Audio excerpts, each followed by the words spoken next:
about it from my perspective, because Alan spent a lot of time explaining his, and I just listened. I mean, I'm all ears. You guys can continue your conversation, or you can explain it to me. I don't care. Well, before you do that, Zidney, I want to get to my co-host real quick. He's had his hand up for a hot minute, and then we can listen to you completely mispresent the whole thing and tell us your version of it again. Yeah, so you can hear me good, right? I'm wearing my headphones. Yeah, you sound a little muffled, but you're all right.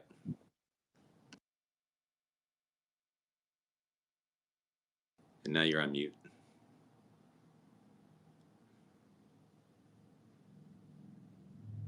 Can you guys hear me? Yeah, I can hear you, Brad. Oh, I've had my mic off. Sorry. Well, that's what I said. These guys didn't sound right. Go for it.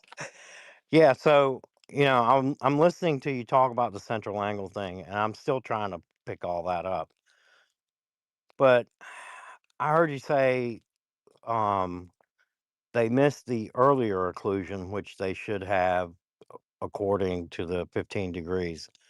And then they missed the actual position, which is almost like the stars moving and the Earth not. And I'm wondering, is that like two opportunities, one for a globe that's rotating and one for a globe that's not rotating?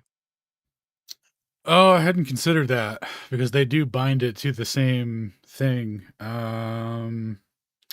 Yeah, it would throw a wrench in the whole thing because they have all the stars at an equidistant web, moving at the same rate. So they actually couldn't have like a deviation like that for the true position. Now for like the apparent position, they can refract all day. But yeah, the true position should not, it can't be doing that. It would also imply that that whatever movement the stars are doing is with respect to a stationary Earth. Because otherwise you'd have to say that the Earth is like doing some weird thing where the other half of it is spinning fat. Like it doesn't make any sense. I can't even articulate it because just trying to picture it doesn't compute. That's all I had. I just wanted to ask that question. I wasn't sure. I'm still trying to follow that whole central angle thing. I need to sit down and dig into it better. Dude, do we need to have a sesh, record it, and put it on the interwebs for the boys to learn? Well, I would appreciate it. I don't know if anybody else wants it, but I do. Oh, I don't care what other people want. All right. Hell yeah. We'll do it tomorrow or something, or whenever you got time next. We can bang it out. Because it's actually really elegant once when you grasp it, you're like, oh, this is why they all are globed out of their minds. Works for me. We'll do it.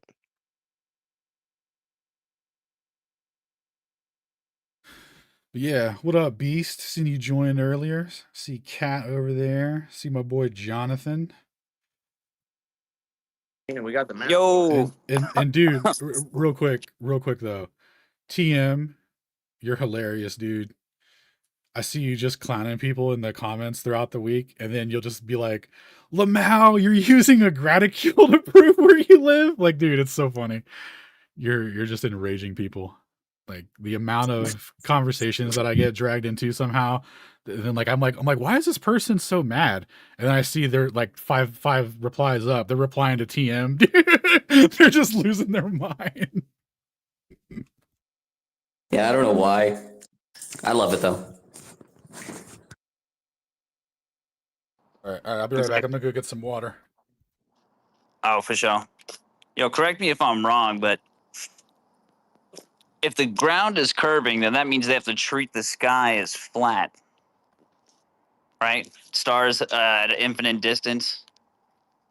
Right? A sphere with infinite radius. If the ground is curving, they have to treat the thing as flat. So, no, the celestial sphere would be the sphere of infinite radius. Now that would technically be flat because it's flat, right? That's what I'm saying. Flat. But to bind it to the Earth to give GPs to everything, they have to bind it to the 3959. Yeah, to bind it to the 3959 to make that a radius of curvature. Now they assert that it's the curvature of the ground. We assert that it's optical. But let me see. So your question was, they would treat the sky as curved, but the ground as flat. No, opposite. Oh, they treat the ground as flat, but the sky is curved. Is that what you said? No. If they treat the ground as curved, that means the sky is flat, mathematically speaking. Yes. Okay, Yes. just wanted to make sure. But I hope you guys know that are Globers. But only in the sense that if you try to use the celestial sphere without relating it to a position on Earth. If you try to do that, then it's a sphere of infinite radius. If you try to use it, if you go to use it, Earth related stuff, then it becomes a sphere of 3959 or whatever. But yeah. Go get some water for sure. Thank you, bro.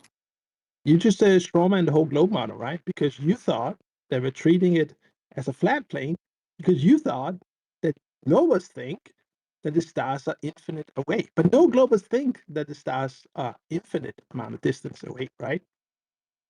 No. And they might as well be at the distance that they claim. Yeah, hundreds of thousands of light years, etc. It might as well be infinite. That's not a... That's a number, not infinite, right? So that was a strawman. Yeah, you know what? Fair enough, dude. My bad. So they they say that they're all these varying distances that range anywhere from 4 light years to hundreds of light years. But to use them for navigation and for the globe purposes, they treat them all as if they're at 3959. Is that better? Are we all caught up? So if we're measuring parallax and we have an angle that comes out to be 89.999999999999999999999999999999999999999999999999999999999999999999999999999999999999999999999999999999999999999999999999999999999999999999999999999999999999999999999999999999999 That's just 76 sextillion nines. That's not infinite nines. So anyway, I'm gonna go get some water now. Yeah, because a really big number is not infinite, right? Do you understand how it's negligible? I would love negligible. I don't think he understands the analogy that you put forth, Alan, but that's okay. They're so far away between, I think he said, I don't know, ones and hundreds of that. They treat them all the same, something like 39. So even if they were infinity, they'd still be treated as 39 because it doesn't matter at that distance. They're so far away, Zane. Do you understand that? Yeah. The height of the celestial sphere is at 3959. Correct. Yeah. An equidistant infinite sphere is basically equivalent optically to having a bunch of stars that are all many, many light years apart when our motion around the sun is insignificant compared to that. So no amount of, so in other words, negligible, right? It's the amount of like perspective shift with the stars is negligible. No, yeah, we agree. Hence why it's not a mutually exclusive model. The celestial sphere is not a mutually exclusive model. It's just a conceptual model that can be utilized depending on how you want to use it. Whether you want to create maps with GPs of stars, whether you want to transform the celestial sphere, aka the graticule, into any other, projection of, that uses latitude and longitude. Like it could be an azimuthal equidistant map. It could be an orthographic view. There's literally hundreds, probably, I wouldn't say infinite, but there's hundreds of projections you can choose from. So the question still remains, which one matches reality closest? And that's what the celestial theodolite does. It provides a mutually exclusive proof by using a physical entity like a mountain to be the deciding factor about what actually matches reality in terms of these occlusion timings. Because that time equals an angle, right? Like, I'm sure everyone in here understands the 15 degree per hour relationship, that is, that's necessary to keep the 60 nautical miles per degree relationship, right? Like, you agree with that, right, Jonathan? Again, I have to admit my own stupidity. It's hard to follow other people. So No, you're good. You're good. Do you know you know how like you move 1 degree from Polaris, like 1 degree of latitude? That's 60 miles. Yeah, in the sense that if I have a star directly over my head, right, I have to walk. And then if I look at another star nearby that's a degree away from zenith, I have to walk that 69 miles or whatnot. 60 nautical miles, right? Something, yeah, 60. I have to walk 60 nautical miles in that direction in order to get that star to be over my head. Right, at that time. Yeah, exactly. Yeah, and if I froze time. Yeah. At that But time. has anybody ever actually measured walking those physical miles? That's never took place, right? I'm sure somebody's done it. Only a couple, and then they calculate out the rest always. Exactly. So like the word yeah, they might do like 2 miles or so, and then they'll calculate out the rest or whatever it would be. Because that number is just a derivative of the circumference, right? 69 miles or 60 nautical miles. Or from the radius. Yes, sir. So 1 nautical or 1 arc minute in the sky is equal to 1 nautical mile on the ground, and 60 of those bad boys is 1 degree of angular change. I have a question. We all agree that there is some kind of aberration or distortion when you're looking up at the stars, especially near the horizon. But is it there are things that we agree with each other about. Do we agree that star directly above you is about as accurate and let's say non-apparent as you can get? Yep. Yeah. So it's still going to be apparent, but that is the closest possible position that you can get for where it would like for where the light source and what we see would be lined up. And that's actually the basis for their entire model, because they took like once you take that single zenith measurement of a star, you can then project out 15 degrees per hour, and then any optical difference between the 15 degrees per hour and where you see it, you just make that up as a refraction correction between the two. But yeah, that is the backbone of it. And actually using that position as the reference point for the light source for the occlusion is actually why we use the true position, because that would be considered, where that source of light is relative to the observer, adding 15 degrees per hour to it, whether or not the Earth is a globe or not. No, that's not correct. No, that's not correct. Explain why. Yeah, Somebody has a hot mic.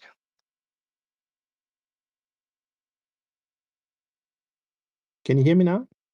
Yeah. Go ahead, Zed. Explain why that's not correct. Yeah, so a star just above you on a globe would be not distorted, but on a flat Earth, you are on a plane with a dome above you. So of course that would be distorted. That's under the assumption that what's above us is actually a dome. No. So real quick though, personally, I don't think that we see the dome or we see things in the dome. We have a limit of vision and things are projected into that. And so we're not, seeing a dome or whatever, and using that source is the same source that the globe lads use. So there's like literally no difference. So like a dome of vision versus where it appears because of the way you're standing on a globe, which creates the same dome of vision, it's identical. So just referencing the zenith position alone is not mutually exclusive to either model.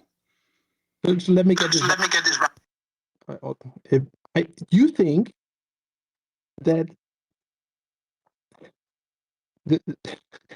okay, I'm sorry, I'm trying here. So you think we have a limited vision, but you also think we can see stars. What? Correct. We see the stars within our limit of vision. Okay, so the stars we can see, but the sun we cannot see, because that's sort of, that's further away than the stars, right? Right. Do the stars set into the horizon? Does the sun set into the horizon? They both do the same thing. Just watching them set isn't mutually exclusive. The mutually exclusive part comes from occlusions with different elevations relative to 0 on the horizon. So but the sun disappear. It's the same thing. Maybe is it Cat? I think Cat is duplicating here. But so for the sun, I'm on her phone. I'm in the other room. For the sun to disappear, it would have to be further away than the stars, because you still see the stars, right? Well, sun's a bigger object, brighter, works differently, so I don't know anything about that. All I do know is that the sun will be back at its current location the next day, 15 degrees per hour from now. So that's all I know for sure. But basically not. The stars are not disappearing. The sun is disappearing, so it has to be further away. It has to be outside your limit of vision. Nope. Well, The the stars are like also set into the horizon. Like, so if you were out at sea and you were just looking at the marine layer where there's like let's say half a degree or 20 arc minutes above the horizon, all the stars are going to set into that. Same way the sun sets when it moves away. There's going to be a layer that it sets into, and that's it. Same exact thing. There's no difference. Yeah, it's like headlights in the fog. Eventually you can't see them anymore, but like one of those tower lights that's at the top, those red lights that ping, you'll still see that through the fog. Yep. And real quick note, if you take the sun and move, like, say you're at the equator, right? And you're trying to establish the nautical mile descent of the sun the same way they do with Polaris. If you did it for the sun, it comes out to be like 60 nautical miles per degree, like almost exactly what the stars one is. And if you do the moon, it comes out to be like 59 points, like it's a little smaller than 60 nautical miles per degree on its angular drop rate. So even though, in mainstream we're told that sun, moon, and stars are all these different varying distances and whatnot, their angular drop rate in relation to ground position for an observer is very closely the same. So irrespective of how far you consider them for your personal model or whatever, I don't care. Alan, I have a question for you. What up, son? I mean, sir. No harm. So you're a trig guy, obviously. We're both trig guys, and so I'm barely a trig guy, but go on. I'm an honorary trig guy. Oh, barely. I get it. You got a bear on your. Never mind. Oh, That's good. I get it. Nice one. Okay, so yeah, you understand if that there is in my mind, I as a glober look at the globe, at the flat Earth model, and I know that the sun, its altitude, if it even has a physical position, is at some altitude, and it forms a little bit of a catch-22 where with sunsets, that is, if the sun is really low, like a few miles above the ground, then you're going to have big problems with perspective, because you're going to see that thing go across your sky at about the rate of an airliner, for one thing, and then you're going to see that thing slow down, and all the rules of perspective, you understand. It would shrink considerably in its angular size, none of which happens. Or you could have the scenario where it's not close to the ground, maybe it's thousands of miles above the ground, but then, according to the laws of perspective and the general accepted size of the Earth, we know that the Earth is on the order of thousands of miles in its principal dimensions, not millions of miles, for example. So if the sun was a few thousand miles above the Earth, by comparison, just by the ratio we're dealing with, you would see the sun in the sky all the time if it wasn't for some kind of diffraction changing that. So do you, as a flat earther, accept the notion that the sky, being the optical system that it is, and we all agree about that, is an optical system that it must have been designed by God to do this, but it actually cancels out, by the optical effect that it has on the sun, on the stars, cancels out all of the effects that we would expect just from unrefracted perspective alone?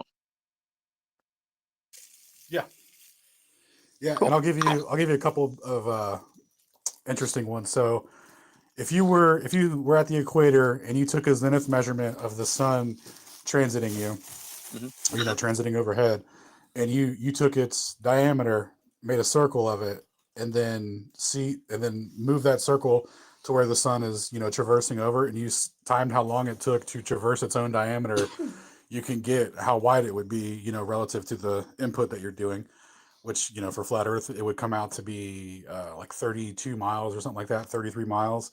And then if you take I can't remember the function off the top of my head, but doing the same relationship that you do with Polaris to establish the nautical mile per degree drop rate for it, if you do that with the sun, and multiply that by something else I can't remember, but it also comes out to be like 36 miles or something like that. So on a flat Earth, or just using the only variables that we see, which is the angular size of the sun and how fast it moves, we can consistently reproduce a 32-mile wide sun or whatever. But the Earth is much bigger than that, and there's no way a 32-mile wide sun, as a source for everything, lights up the entire Earth like that. So like the thing that we see isn't the source, however we see the heavens, like you were saying. I think it's a feature of how this place was created and our relationship to it.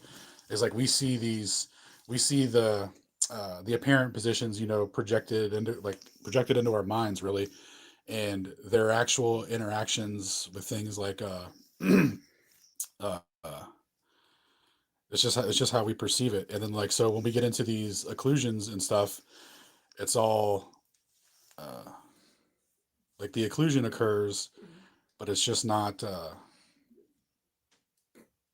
it's not to like a source that's out in like hundreds of millions of light years away and all that kind of stuff. It's all closer and local and like personal to us. Okay, I respect that. So for whatever reason God chose to make this place the way he did, he wanted the sun to look the same throughout the day, for example. And it may be one of those things that we won't know about until we go to meet our Lord in heaven. And it's just something he didn't intend for us to understand in our lifetime, perhaps. And if that's the case, I can respect that. Yeah, I think there's things about the heavens that we'll never truly know. Because like, let's put the idea of like space travel and stuff aside right now. Let's say that they never did any moon stuff like that or whatever, right? You wouldn't have any sort of like physical claim to what the heavenly bodies are or why they're moving, right? They started with Newtonian dynamics, which are derivable from Kepler's laws, which is just a ratio of pi and periodicity. So just based off of observation alone, they're like, oh, we can turn this into a distance, and then we could turn it into a scalable model and give figures to everything, and then interpret, based off of its position and angular size, how much gravity it would have to have its role in this scale that we're coming up with.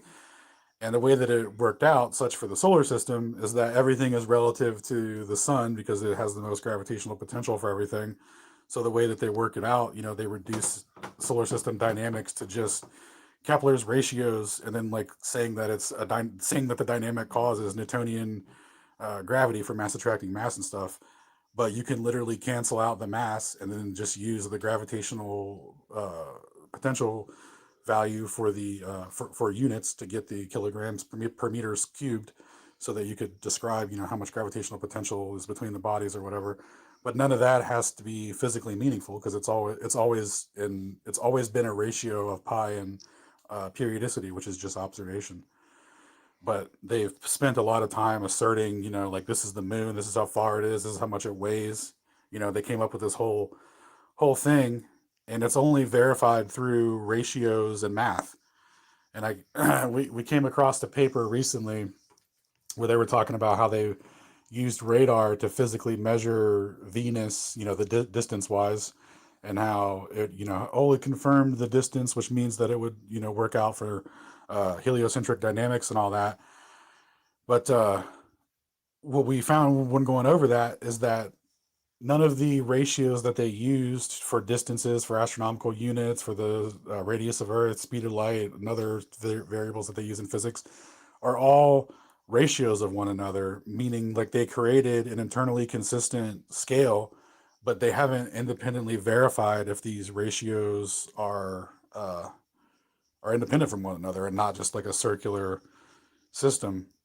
So I thought that was a really interesting read, to read it from someone who works at JPL, who was doing a review of the Venus distance radar situation, and was pointing that out, because that's actually our position, that internally consistent system that's self-referential.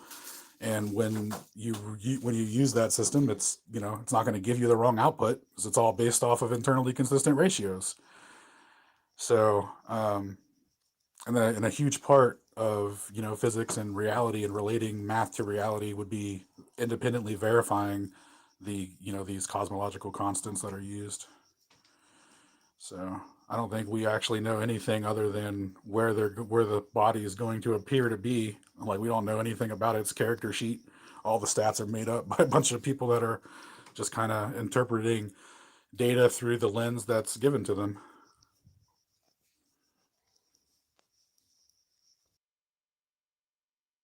Yeah, I would have to read what you're talking about. The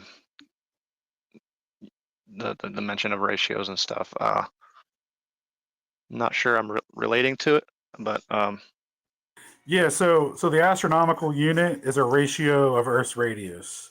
Speed of light is also a ratio of a terrestrial meridian, which is also a ratio of Earth's radius. So-called. That's how they relate a nautical mile to a meter. Like, all these things are all interrelated. So when they said, okay, well, we know what an astronomical unit is, but we don't have a distance for it. Well, they came up with it using a ratio and an alignment when Venus and the Sun and Earth were all close to each other. And then using Earth's radius as that central point, like, they ratioed out that an astronomical unit would be, X amount of it'd be like 1/16 of an Earth radius or whatever kind of thing. So that's the way they worked it out. So once they had that, they established how much it would fully be in meters, which comes out to be 93 million. And then, so anyway, they were just basing everything. Everything is literally based off of that radius value and other ratios to it. So. I have a question for Jonathan. Yeah, go ahead. Yeah, so for example, if imagine you're talking to a flat earther, that the flat earther admits that stars are apparent. And when you look at stars, the light coming to you is being bent by the air or the atmosphere. Mm-hmm. And then they were to say to you, or let me phrase differently, would a flat earther who has admitted that need to include that in his calculation if he were to make prediction about where the star would be, even on a flat earth? You missed out the part where there's a physical mountain in that process. Yeah. Yo, imagine you were talking to someone, they gave you an answer, you couldn't steelman their position, so you just your position. Oh wait, we don't have to imagine that. We're living it again. Yay! Dude, that's literally every freaking Globey in the timeline. Got that Benoit B, man. Been talking to Kimbo over here. Yeah, real quick. Hold on a second. Someone's got some real hot mic going on there. I don't know if there's some major echo, but that was loud as hell. I didn't mean to mute the room there, but that was loud as hell. Yeah, sorry about that. Yo, real quick, Sydney, what was my position about the central angle deviations if refraction was a factor? Go ahead. Let Jonathan answer. Yeah, no, Jonathan just said that he wants you to steelman my position real quick before you comment on it. So you were saying you were about to comment on my position, which was how the central angle relationship is affected by refraction. Go ahead. Jonathan, answer. Sorry, Ziddy, that question was for you? Mostly I don't know, because it depends on what kind of question we're trying to ask. You don't always need to. He's asking you a very leading question, Jonathan. Yeah, he's what's it called? Loading the gun or whatever. But anyway. Let him answer. Yeah. So real quick before he answers, can you steelman what my position is? You're changing the topic. Let him answer. That's the topic now is specifically, do you understand what I said well enough to say, no, I disagree with that because of XYZ, therefore I'm going to restate my original premise. If you can't do that, then you have no idea what I said, and you're just restating your original premise and without actually refuting anything. So before you continue on and start handing people loaded questions and seeing if the gun goes off, you're going to need to steel man my position. Go ahead. Before he does, Oh yeah. Wait, This isn't talk endlessly for hours on end with no resolution. This is time for understanding clarification. Somebody's got a audio's bad mic. lagging. It might No, be it's- two beasticles. No, it's not me. It's I think it's Zit. Are you recording Yeah, I this? think it's Sydney. Oh, it's No, Cat. you guys, I promise you. It's Alan speaking through Kat's phone, and then the audio that's coming out Are of you it. just too close to each other's phone there, Ellen and Kat? Maybe that's happening. No, my mic is muted in the other room. Can you hear me okay now? There you go. Yeah, that's fine. No, yeah, Okay, cool. basically Kat's So audio before is we coming continue back. on in any conversation now, Sydney, because we're not going to just talk endlessly and have no resolution. When I went through and, it took about 5 or 6 minutes, was it, to explain my position so that you could understand it? Can you repeat it back enough sufficiently to where you can say, I disagree with that, and these are the reasons why. So I'm going to restate my original premise to Jonathan in the form of a loaded question, because if you can't steelman what I said, then you have no idea what I said. And there's no point in you opening your mouth. You're just speaking to speak. And that's not what we're doing here. We're going to resolve conflict. We're not going to have endless conflict with no resolution, meaning I take all this time to explain my position to you. You in real time don't listen to it and then go on to argue against a different position and call me a liar, etc. So real quick, just go ahead and summarize what I said. Yeah, so none of what you said would explain why the timing event would be off, right? So you lost. What did I explain? Because what I explained why the timing is exactly on. It did not. And you lied only about Dude. So explain the timing event being off. So you're a liar.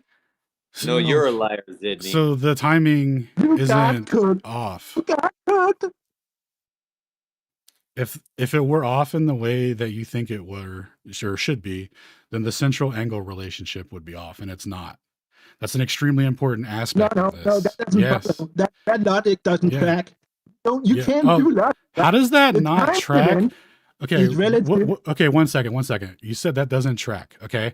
But we all agreed earlier that the stars move at 15 degrees per hour, 60 nautical miles per degree. So what part of that exactly doesn't track when we're talking about if it's not able to traverse that angular amount because it gets occluded earlier? What part of that is unclear or doesn't track? Like, show me how, explain to me what doesn't track about that. Go ahead. Yeah. So how the stars move doesn't affect how the stars are being refracted, right? It 100% would, because we're referencing where the true position is at the time of occlusion. Bro, I'm not here to endlessly talk to someone who has no idea what we're talking about. So you need to shape up. You agree that it was not the true position, that it was the apparent position. When at the timing event, it's not the true position. Buddy. It's the apparent position. Because it's apparent, and you admitted that, right? That's my premise. Now that it's your conclusion, we can reference where the true position was when the apparent position was occluded. Ta-da! No, because buddy, the timing event is off, right? The time is the time that the star was occluded, Sydney. No. Yeah. No. Oh yeah. Always has been. Oh yeah. I know Zid's true position. Denial. Yeah, I got all of this recorded, and you know you have recorded. Dum-dum. You don't understand it. That's the Dude, best I got way. it recorded too. Alan's got it recorded. I got it recorded too, man. We You're might in a even recorded play space. back some of you, Sydney. We're in a recorded space, man. Do that, guys. But hey, Sydney. He asked you to steelman his position. You couldn't do it. You went on another rampage. You just talk about how the stars move. That's not a position, you idiot. It's not a position how the stars move. Sydney, don't make me mute the room. Don't talk over me. You couldn't steelman his position, which was a pretty weak position on your part. Talk about it. So far, and you keep on interrupting me. And I waited. I listened to you guys go back and forth this whole time. All right, so you can just hush up. All right. You couldn't still man his position. That was pretty weak of you. If you can't do that, stop interrupting me. Start move. Sydney, do Stop I need to lying, read the Brian. rules, Sydney? Sydney, I know you're over here spazzing out, but the reason why you are is because you're not paying attention. Why do you need to lie? So anyway, Sydney, I need you to mute your mic, because what we're going to do is we're going to talk to someone a little bit more reasonable. What's up, Jonathan? Hi. You had your hand up for a reason? Oh yeah, I forgot I had my hand up. I actually started to draw a diagram on this whiteboard here, and Are you stoned, Jonathan? no, I'm not stoned, and I'm not being stoned. I was just gonna say, this is how I understand this whole thing. If you guys don't mind, just taking a minute. I don't think it's like a matter of, hey, you're including refraction or not. I think that if you get a mountain that's about, I think 50 miles away or more, that's really a good sweet spot for this, because that is the point at which, when you consider a flat Earth without refraction, you get a certain angle because you know how to do Trig 101. If you then consider that there might be some refraction, you get a ray of light to your eye that's bending downward. So then you end up seeing a target on the sky that's lower in the sky. In other words, the sky appears to be, those objects appear to be higher in elevation angle because of their apparent position due to that refraction. Okay, so there's a range of angles there. An angle that would be due to no refraction and one with refraction. Does your data fall within that range? Okay, there's one question. Well, there's another question you can answer. Well, let me finish real quick. Just so in a very similar way, you can ask the same question about a curved Earth. We know what the accepted radius of the Earth is. We know how far away the mountain is on that surface, and then you can turn refraction off and very easily calculate what that angle would be, and you can turn refraction on, a reasonable amount of refraction. Do a ray trace. Use bro, I love it. Keep going. Use the wave equation to trace a ray of light through the atmosphere, and then you get another range of values. Does your data fall within that range? And because your mountain is sufficiently far away, those two ranges become mutually exclusive. There's a little gap between them. There's like there could be there's a bell curve for one, and then there's a bell curve for the other. Their little tails are just barely overlapping. So if you keep getting data that's over here in the flat Earth camp, the Earth is probably flat, right? If it's over here in the globe Earth camp, it's probably globe. So that's what's interesting about this this whole thing. As long as the experiment is done very carefully and precisely, and we're thinking through all the things that could throw this off, and we can't think of anything that's left, well, we have some interesting questions to ask, don't we? That's all. I love on this, Jonathan. I've ever heard. Hold on, real quick. I think we keep on missing the first step on this whole thing, is that this is supposed to be a null hypothesis experiment. But wait, Indeed. Did you not? Yeah, but he gets it, dude. What he just described literally is the CELTHEO and why it's important. Yeah, and you said about 50 miles, which I like that too. But right now the Pikes Peak one here is at like 30 miles or 50 something kilometers or something like that. So it's like should be a drop over distance like 600 feet. So I'm independently trying to determine what that sweet distance is using ray tracing methods. So like using Euler's method to do discrete little lines of light, and then change their direction based on not Snell's law, I think is the wrong. What is the Hooke's law?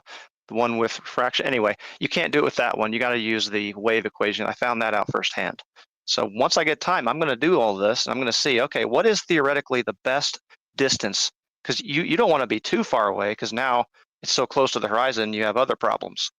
So I think it's around 50 miles, but I could be wrong.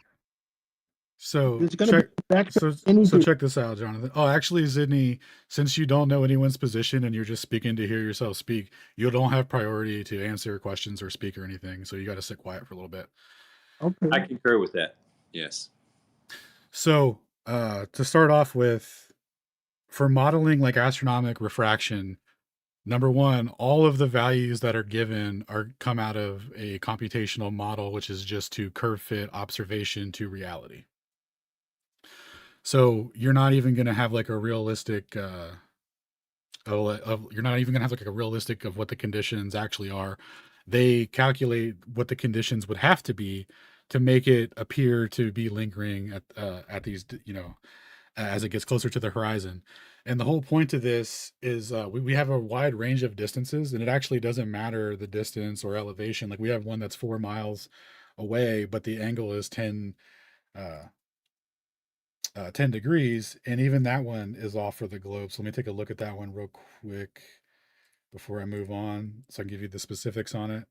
So it was, go ahead and load.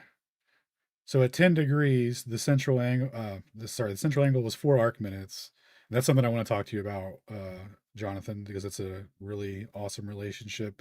But anyway, so distance wise, we're talking 5.4 miles, which is 4 arc minutes. And then for the emergence, right, we're off by 3 arc minutes. The globe is off by 5 arc minutes. And time wise, that corresponds to 19 minutes and 32 seconds respectively. I'm sorry, 19 seconds and 32 seconds respectively, in order of like timing or whatever, right?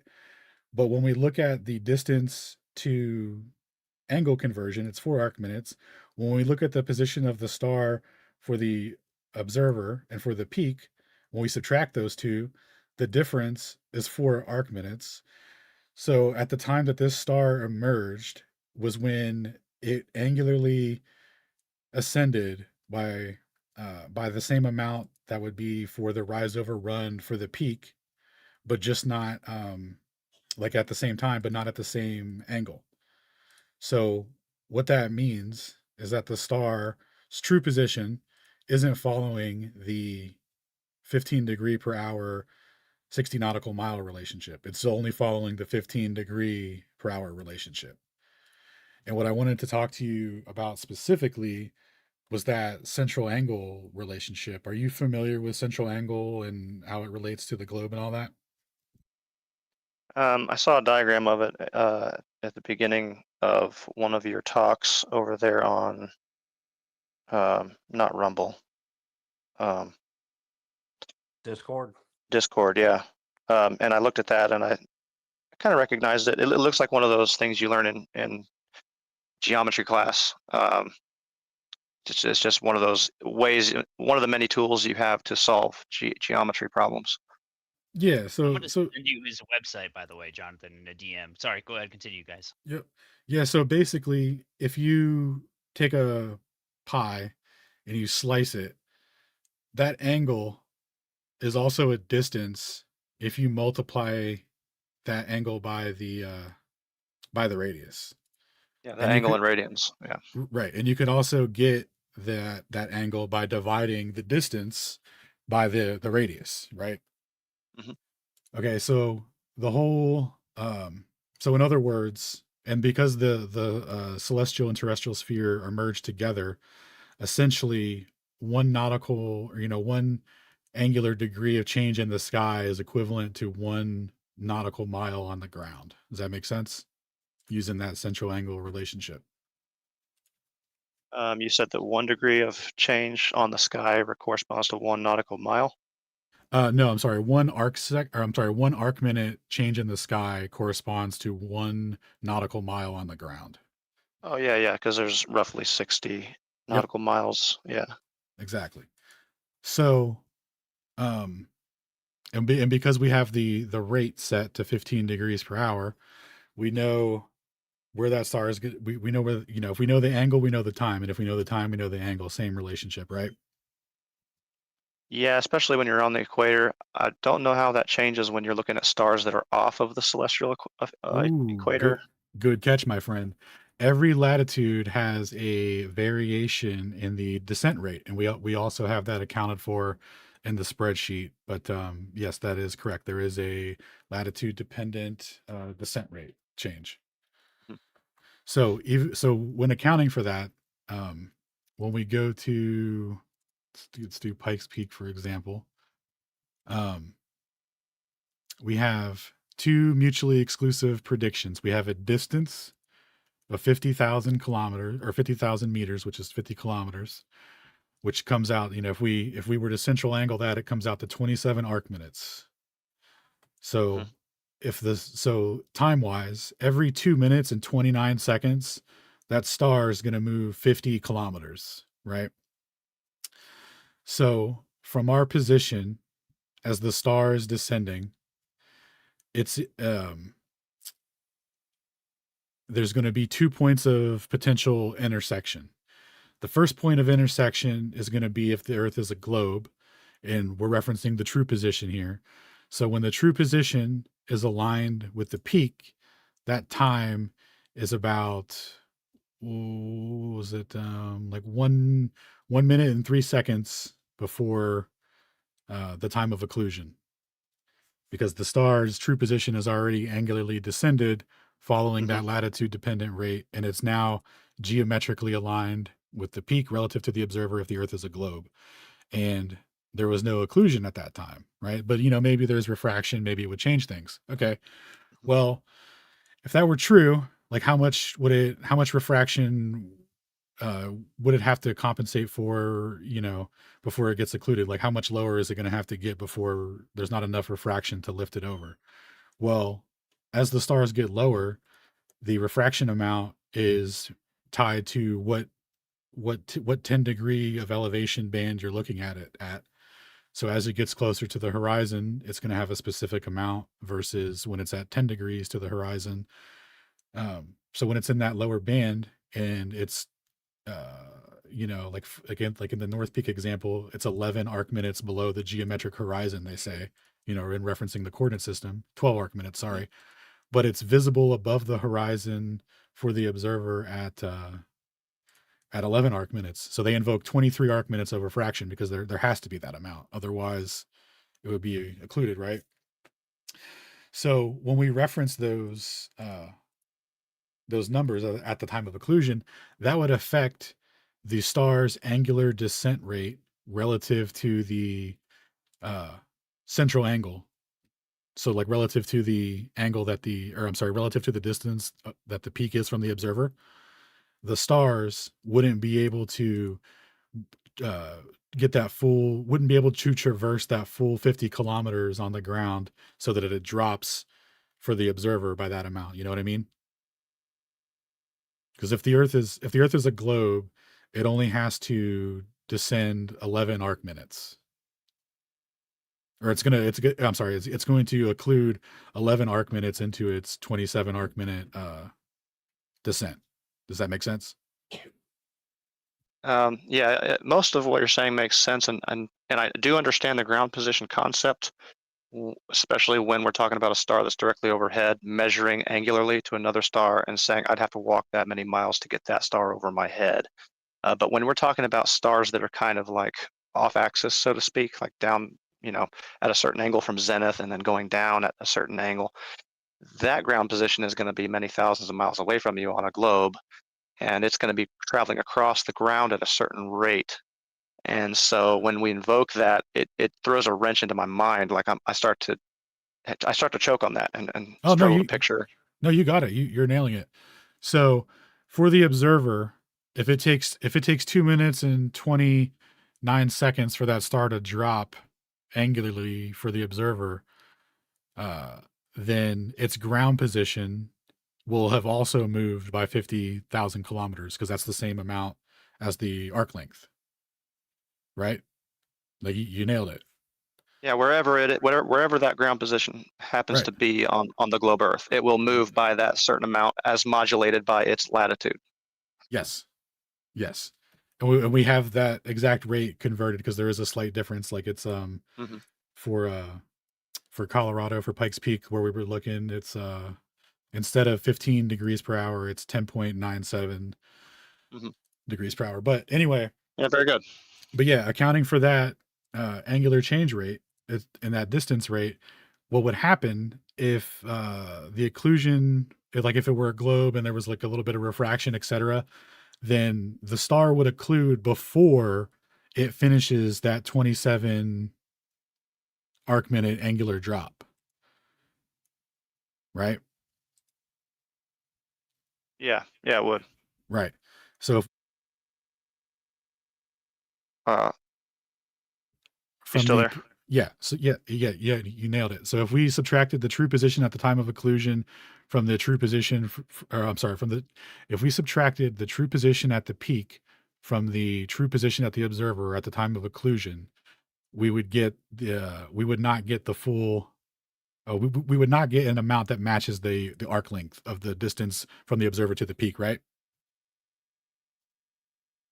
That's honestly, I can't readily say yeah, right, because I'm not fully understanding. I apologize. No, you're good, but that's the implication of what we just of like what you just went over. That's what it means.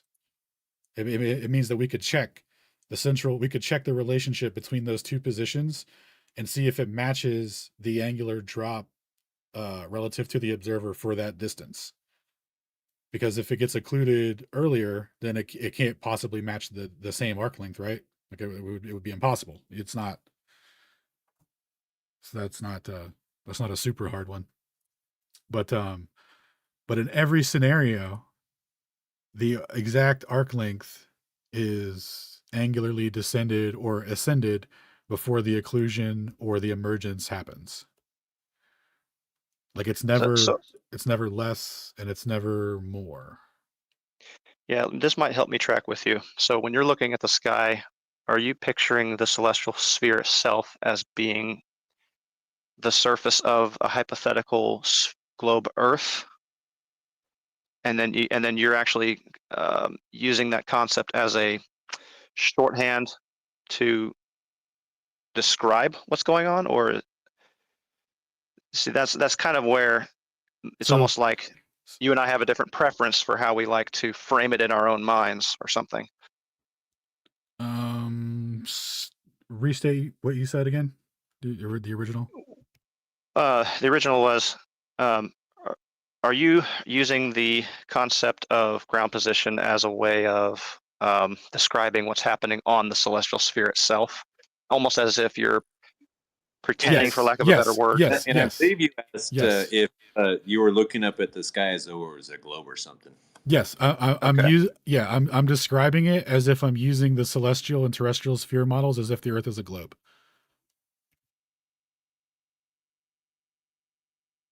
That's right. I get that.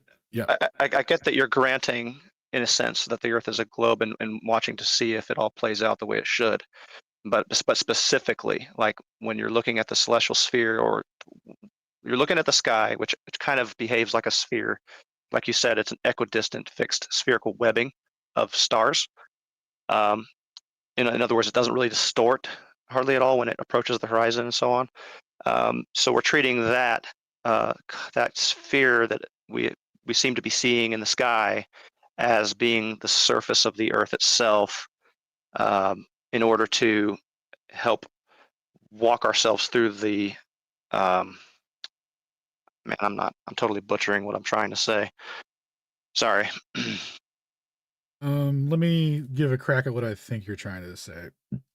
I'm imagining an observer-centric position where, like, the observer is in this is like, imagine a sphere, right? That's intersected by a fundamental plane at the center of it, and there's an observer standing in the center there, and that hemisphere of vision, or that one hemisphere that the observer can see if he were to rotate in 360 degrees, that would be all the stars that he sees in the sky. Mm-hmm.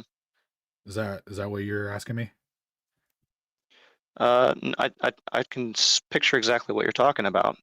It's a way of organizing on paper, I guess, if you needed to draw it out for somebody. Here, look, this describes what our sphere of vision kind of is.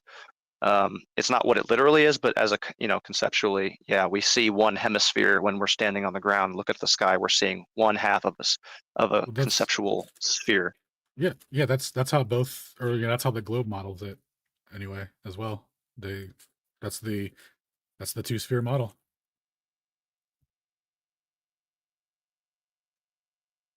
Yeah.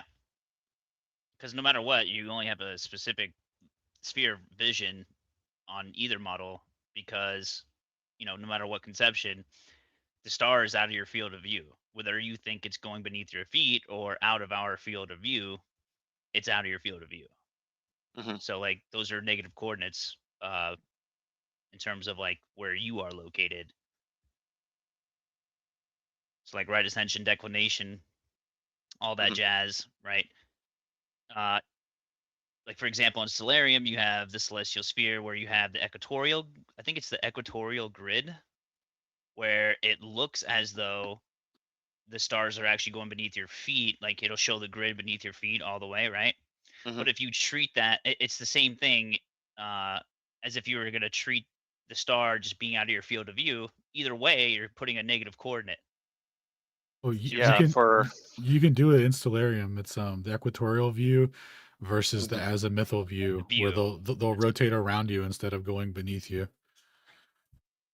Like a planetarium, essentially. Exactly.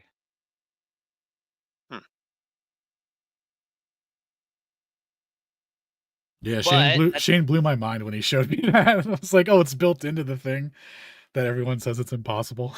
It's just it's literally geocentric coordinates in the code itself. It's crazy. Yeah, all I know about Stellarium is you can just kind of click and pan around just the way you would on, your head on a swivel. Yeah, but I'm not sure. I'm not sure what setting you're talking about, and I can't. I'd have to go and find it. Let me see if I can pull it up real quick. I'll get back to you. But anyway, yeah, we're taking the celestial sphere model for what it is. It's a hemisphere of vision of stars, moves at a specific rate, and it's said. Then they're also said to, the true positions are said to descend at a certain rate. And then when we do the occlusions and compare angular descent rates versus occlusion timings for the specific descent rate, they're always off a little bit, but the central angle is always the exact amount. And it actually wasn't until we just took some new measurements at the place called Getaway Mountain, which is right next to another place called Patepi Mountain or something like that. Anyway, when we did the central angle stuff for that, it ended up not it ends up being off by a little bit, but it's not off by the amount that the globe predicts, and it's not off by anything that we predict, because we predicted it should match up. So I'm not sure why at this place there is a central angle discrepancy, but even in this scenario, it's not what the globe predicts numerically, like for the refraction amount. It's a completely different value. It's actually more than their refracted amount predicted, so it's not that. But yeah, so like the relationship holds true, and the only thing that would make this incorrect essentially is if I had the wrong distance in it. So I know that that all the other ones that have the matching central angle are definitely the correct ones, because the the angle relationship at the time of occlusion matches exactly. So, and the only thing at the end of that arc length is a mountain that has a rise over run relative to the observer, because the time for the rise over run minus globe drop already transpired and it didn't occur. It didn't cut the central angle off. So I'm just going to think out loud for a second here. So if I see a mountain in front of me and it's 50 miles away, 50 miles divided by 3959 gives me a central angle from myself to that mountain. Am I saying that right? Yes, sir. Okay, and then the motion of a star across the sky, if I'm looking at Stellarium with the atmosphere turned off, I punch in the time of day or night when I saw it occlude, and I enter that into Stellarium, atmosphere is turned off, and I see how far that star is off the horizon. And then I compare that to how far the mountain's peak is up off the horizon. Physically on a flat Earth, what it would be, rise over run. And you look at these values and you can quickly come up with some conclusions, and that's really the extent of what I truly understand. And takes me just sitting down for a couple hours and mulling it over. And you nailed it. There was one aspect that you missed though that's super important, is not only do we take the position of the star's location at the time of occlusion for the observer, but we also check at the end of the central angle and see where it is with respect to that position, because at the end of that is going to be that mountain. So we're going to see if it makes a congruent triangle from star to mountain, and then from mountain to observer with that same rise over run relationship.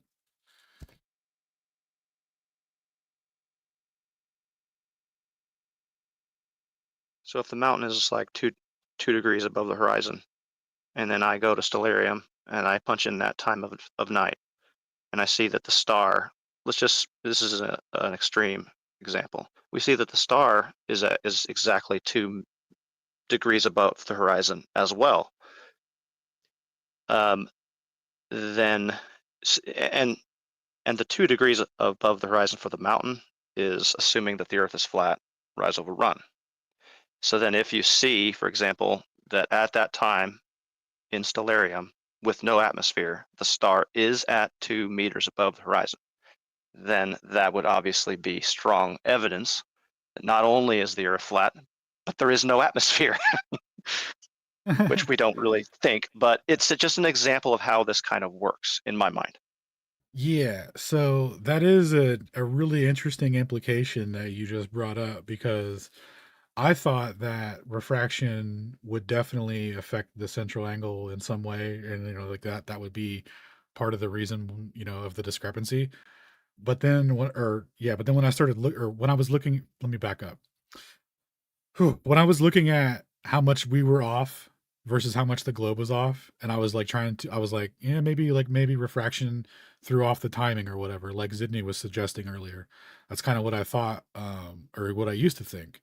And then when I started looking at it in terms of the central angle for, what's at the end of that central angle? Okay, there's a mountain there. Okay, well, we know that there was an occlusion time.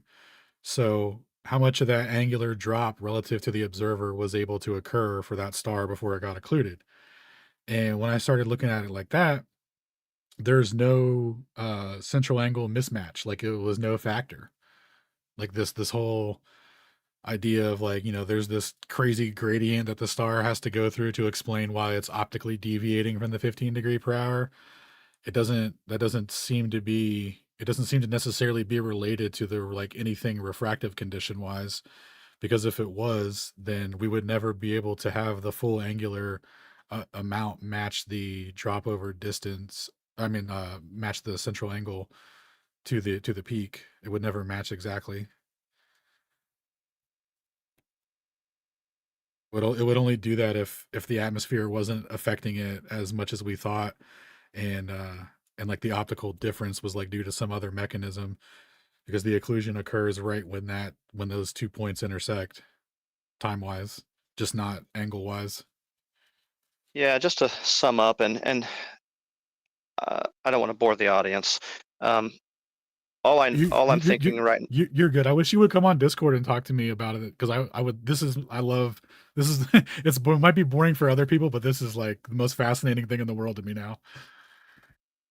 Me too, likewise. Because I want to grasp what you're thinking, and I don't really know fully what you're thinking.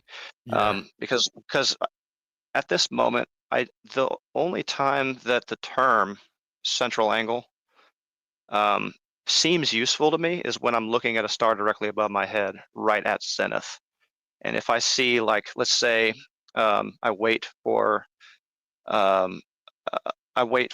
minute to go by, and whatever that angle.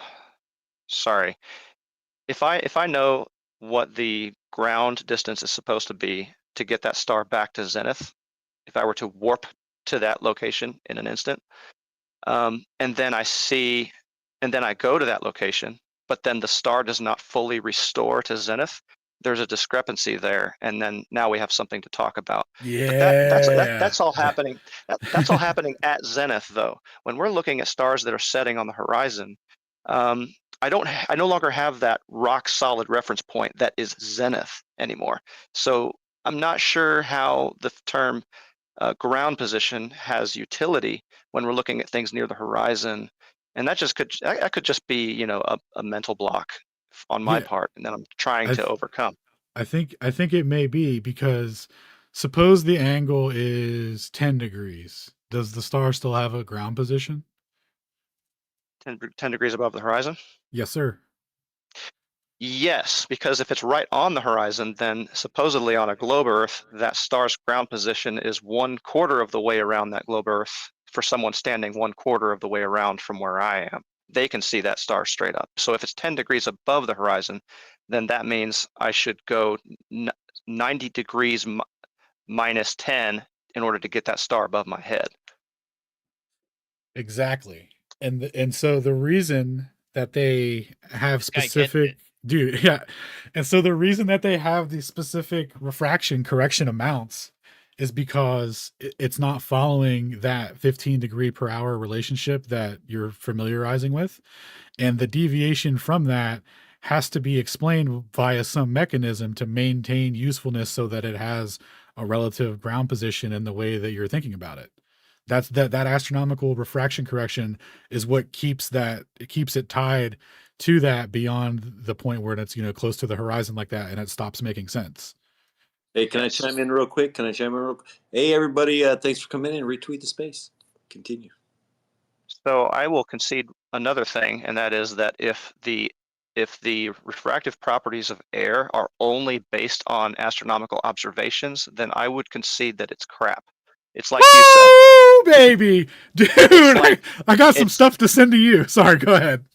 Okay, so you said something about curve fitting, and you know, that's appropriate in some situations, but unless you are able to directly measure the refractive index of air in a laboratory accurately, I would be very unimpressed, let's say, with what they're claiming the refractive index of air is just based on stellar observation. This guy sounds like a flat earther. Dude, Jonathan, you are crushing it. I will send you all the citations I have on how they derive astronomical refraction as told to us by the supplementary ephemeris to the Nautical Almanac and American Ephemeris given to us by the British Royal Crown. I will give it. Oh, dude, that's so awesome that you said that. Holler at your boys. Dude, and well, this is hilarious because I'm very much not a flat earther, and somehow I'm sounding like a flat earther. Oh, interesting. Yeah, it's about to get real interesting. And then to touch on your point about the ground positions not matching up. So check this out. So Shane's been kind of mulling this over for a little bit. He originally put this forward, but you know how they always or you know how to do cell nav, you have to do the geocentric transformation to get the comparison for where the true position should be. Oh, can you say that at about half the speed? Yeah. So in celestial navigation, they often reference the true position of the star, you know, because that's where the ground position is going to have its relevance to.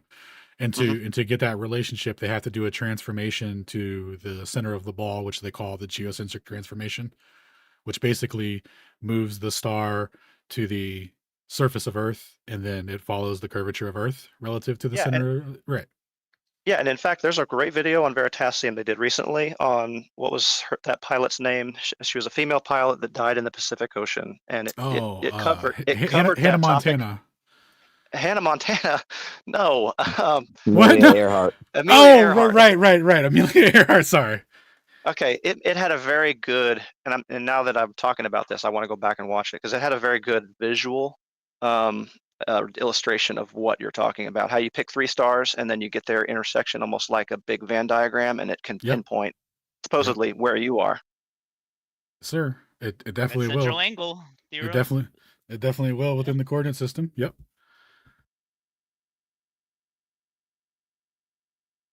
And yeah, so, but one of the things I wanted to touch on though, what Shane was talking about with the GP. So because it's related to this fictitious observer that binds the, you know, it basically assumes that it assumes that the star is going to always follow this 15 degree per hour angular descent rate, giving it a ground position relative to a fictitious observer under those conditions. And that's what the symmetry of the whole coordinate system is based on.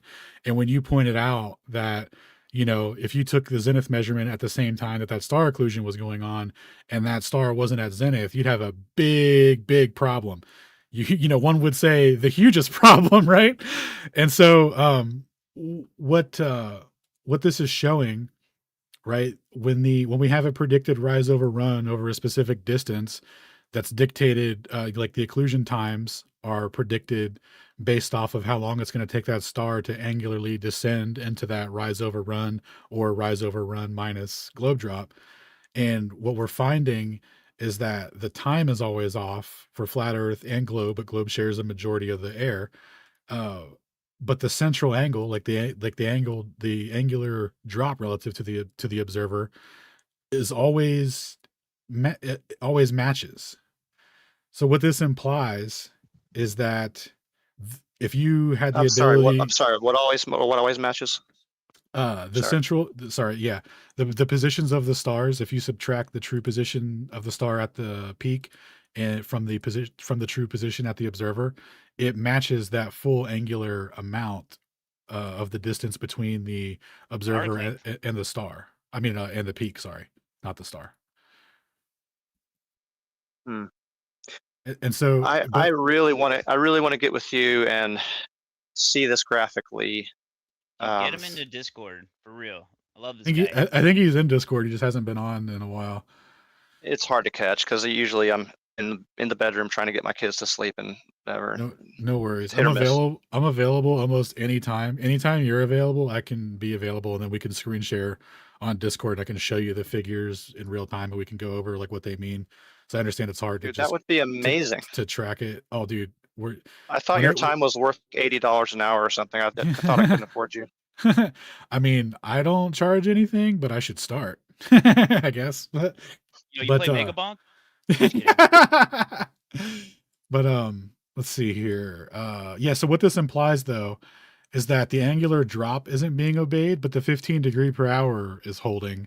So if you had the ability to take a zenith measurement at the same time this occlusion occurs, where there should be a zenith transit for some observer in Africa, that you would not be at a zenith. That's exactly what this implies.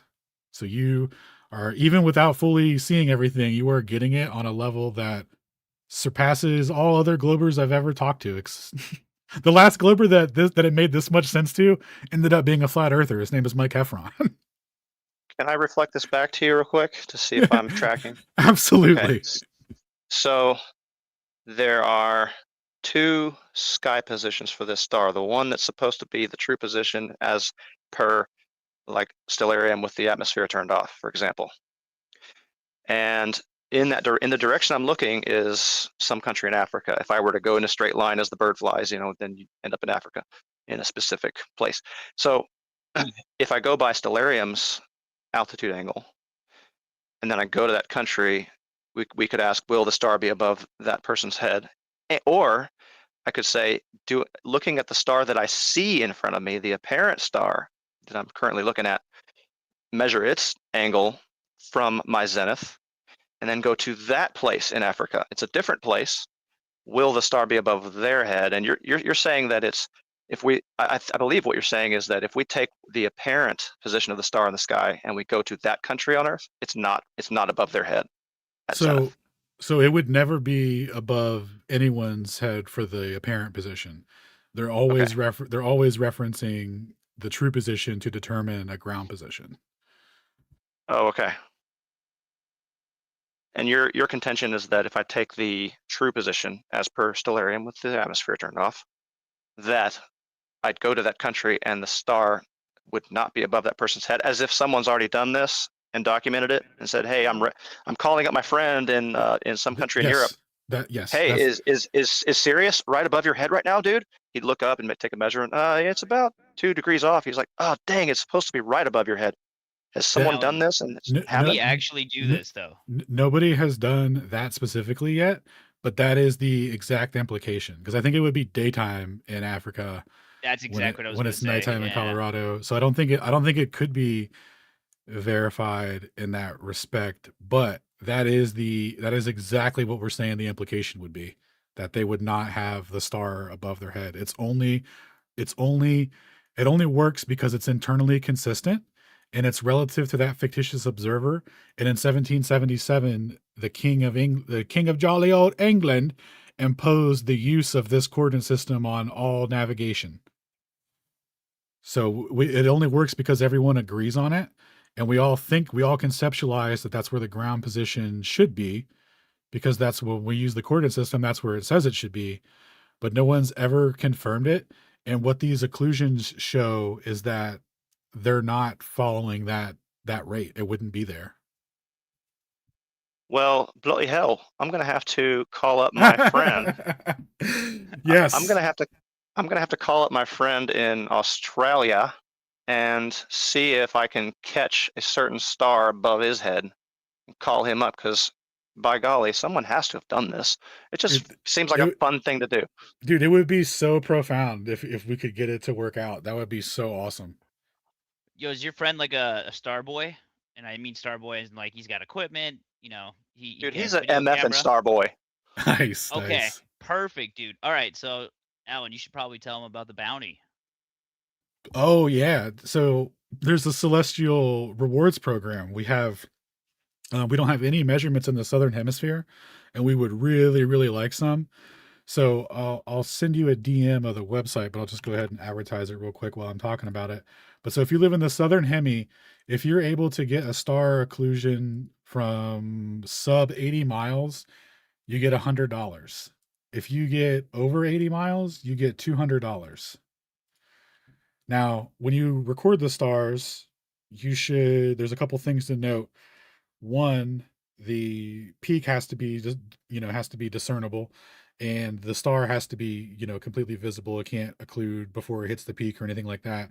And the most important part is when you get the occlusion, if it's just a single star that's hitting the peak, you really need to record a couple of more stars hitting it so we can get a pattern, so we can identify them properly in Stellarium. A single star can be ridiculously hard to identify sometimes, and then so anyway, it's like if you can get like 2 or 3 stars on camera at the same time that the occlusion's going on, or just in the vicinity within that time frame, that would be preferable, even if they don't hit the peak. But just to help ID pattern wise the star that does get occluded, that would be extremely helpful. And then so all you need to do is just write down your latitude and longitude for your observer location, the latitude and longitude of the peak you're shooting, and if you need help identifying the peak, there's an app called Peak Finder. You can enter your latitude and longitude. It'll give you a horizon, and you can see all the peaks around you in 360 degrees. So you can pull that up for reference, and that's all. Oh, and your recording needs to be time synchronized to GPS time. So we need to know when you started the recording, essentially. So if you have the ability to have timestamps in your video, or if the video file name output is with respect to some epoch, so we know when it was started, that's all we need. So latties and longies and timestamp. That's all we need. That's it. Well, my last dad joke of the night is going to be somebody needs to set up some kind of application and call it Peaky Finders. Ah, dude, that cannot be the last dad joke of the night. That was hilarious. That was free. Nice. So before we let his hand break off, what's up, JT? How you doing? Hey, thanks for calling on me. I popped on just to tell Jonathan it was amazing hearing him talk with Alan. I can't wait until the Discord to conversation, or he goes on your show, or y'all dig, because ultimately I know Jonathan to be a man that seeks truth and wants to know the truth in all things. And I think Heffron did that too. I did too. I don't want to be deceived. I don't want to believe in lies. And I'm not saying like you're a flat earther now, but just hearing you care more about truth and logic and these numbers than just like ad homing and coming at it just logically and honestly. It's just invigorating, thrilling, exciting, fun. I could listen to you and Alan talk for like 4 hours. So thank you for who you are and what you're bringing to the table. And even if you're never anything but a proud Glober, like you're an awesome dude, and I appreciate you coming to the table. Well, this sleep deprived dad is going to have to charge you $80 an hour for that, buddy. Yeah, dude. Appreciate the kind Hey, words. I'm sleep deprived too. I got a 10-month-old, and a 5-year-old, a 7-year-old, and a 9-year-old. I'm a stay-at-home dad. So number one is me relating to my wife in a way that brings glory to Jesus, and then how I raise my kids. Like that matters more than discord and arguing and debating or flat versus globe. Like family I and don't mean to cut you connection off, but matters. speaking of wife, my wife is Yeah. calling, so I All right, better brother. take this call. Take Love you, care, buddy. buddy. Later. That was so fun. Thanks, Alan. And I was going to go down the line too and say, Brian, thanks for hosting, Kimbo and TM for co hosting, Alan for just bringing it. I mean, months and months. I'm going to have to send you some cheddar, bro, because you're putting in great work, and everybody in the panel. I know that when they were listening to y'all go back and forth, we're just like smiling because for once it's not just fallacies or ad homs, you know what I mean? And personal attacks and just lameness. It was like actually talking. So keep it up. I got to go do the fam stuff too, but I love you all. Later, JTZ. Thanks. Much appreciated. Ladies and gentlemen, the president of Flat Earth. And I just want to point out, that's the difference between a conversation with Zidney and Jonathan right there. I mean, dude, it was so tiresome talking to Zidney, spending 10 minutes to get him to agree about a geometric conclusion. He's dude, like, well, you can see Ooh. it, but you can't see it. It's under it. It's above it. It's below. I don't know. Good times though. It's bending. Yeah, he was having a hard problem with he kept on wanting refraction to bend the actual Earth. So like, no, man, you have to be looking at an optical illusion there, man. Now you want an optical illusion to block a starlight. You can't do it.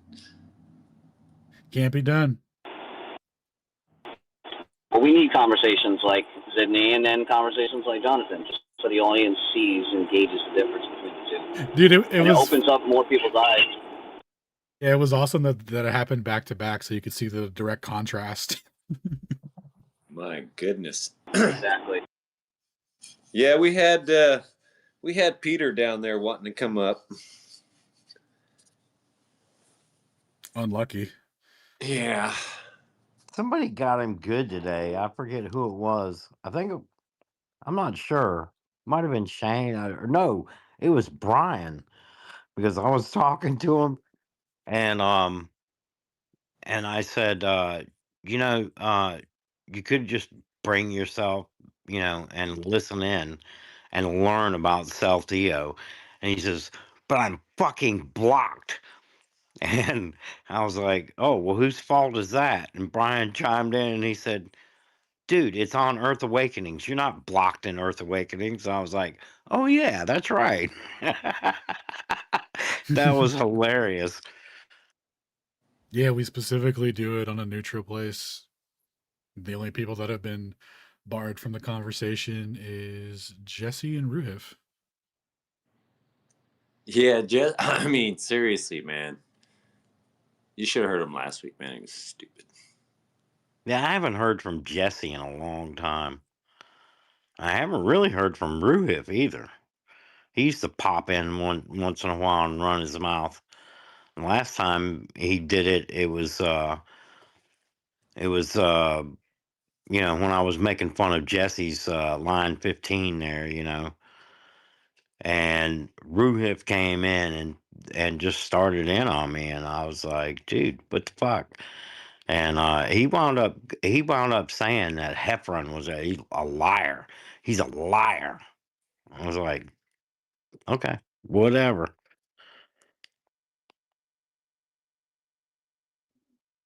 He got upset. I think Saltillo's rocked his world. Who, Jesse? No, Ruhif. Oh yeah. It rocked his world. I mean, he was fucking nasty about it. Trying to defend Jesse, though. Man, Jesse got caught lying right real time, man.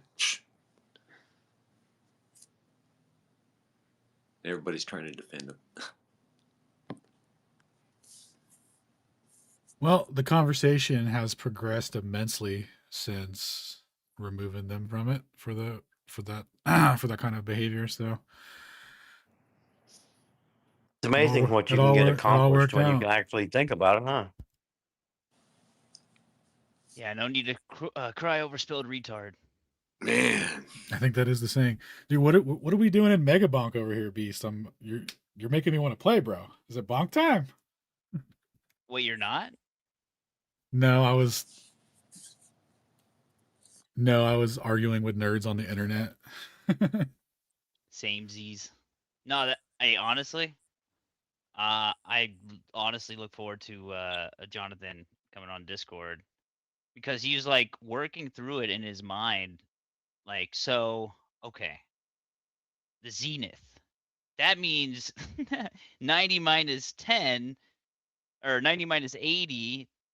Basically, that star's gonna be directly overhead at that time.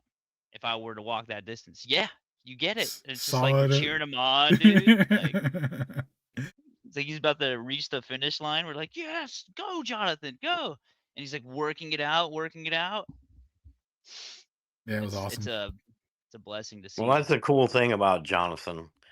You know, I mean, I don't know that I've ever moved him, any steps towards flat Earth, but he always wants to understand completely what it is you're saying. That's it. He wants to understand it. He doesn't want to say, "Oh, well, I think," he literally wants to understand it from your perspective, and how you're explaining it. He wants to understand it that way. So in that respect, Jonathan's legit. I like Jonathan.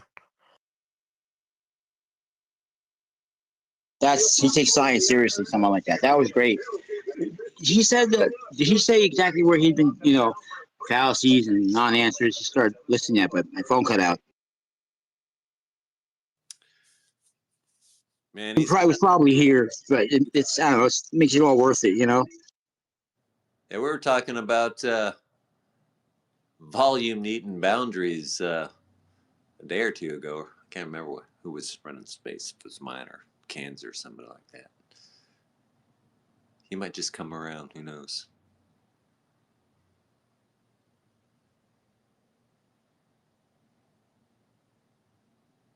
Shane's been killing it in the threads. What's that?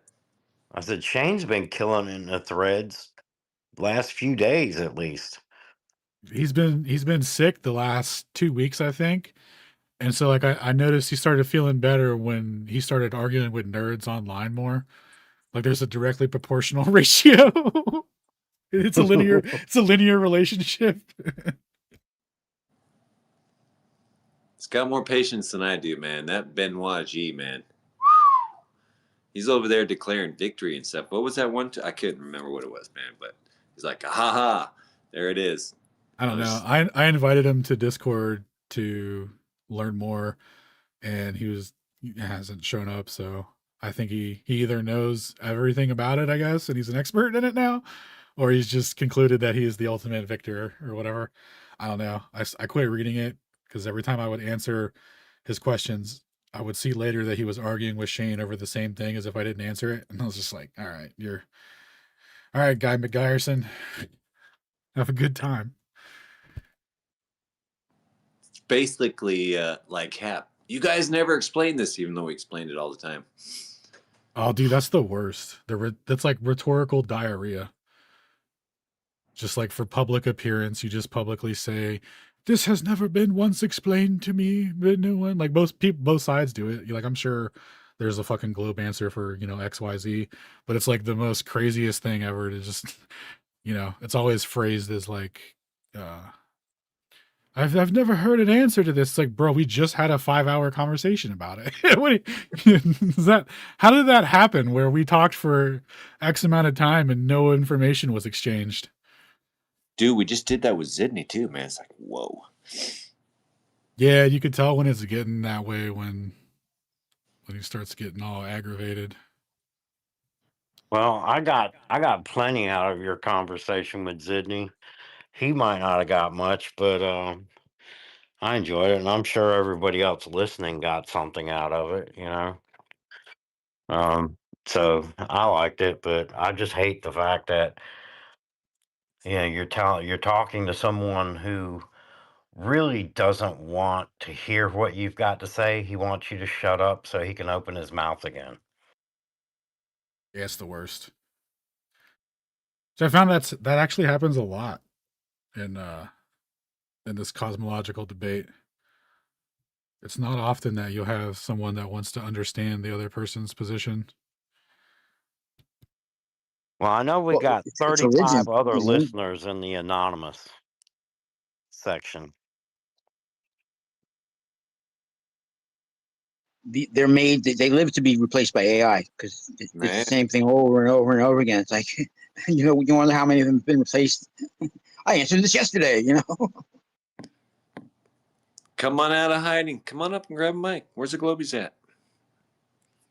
It's probably all of them that's arguing with me in the threads, and because it just seems like it starts with one, and then there's two more that join in, and by the time they quit, the next day there's more and more, and then there's finally this Benoit G guy today.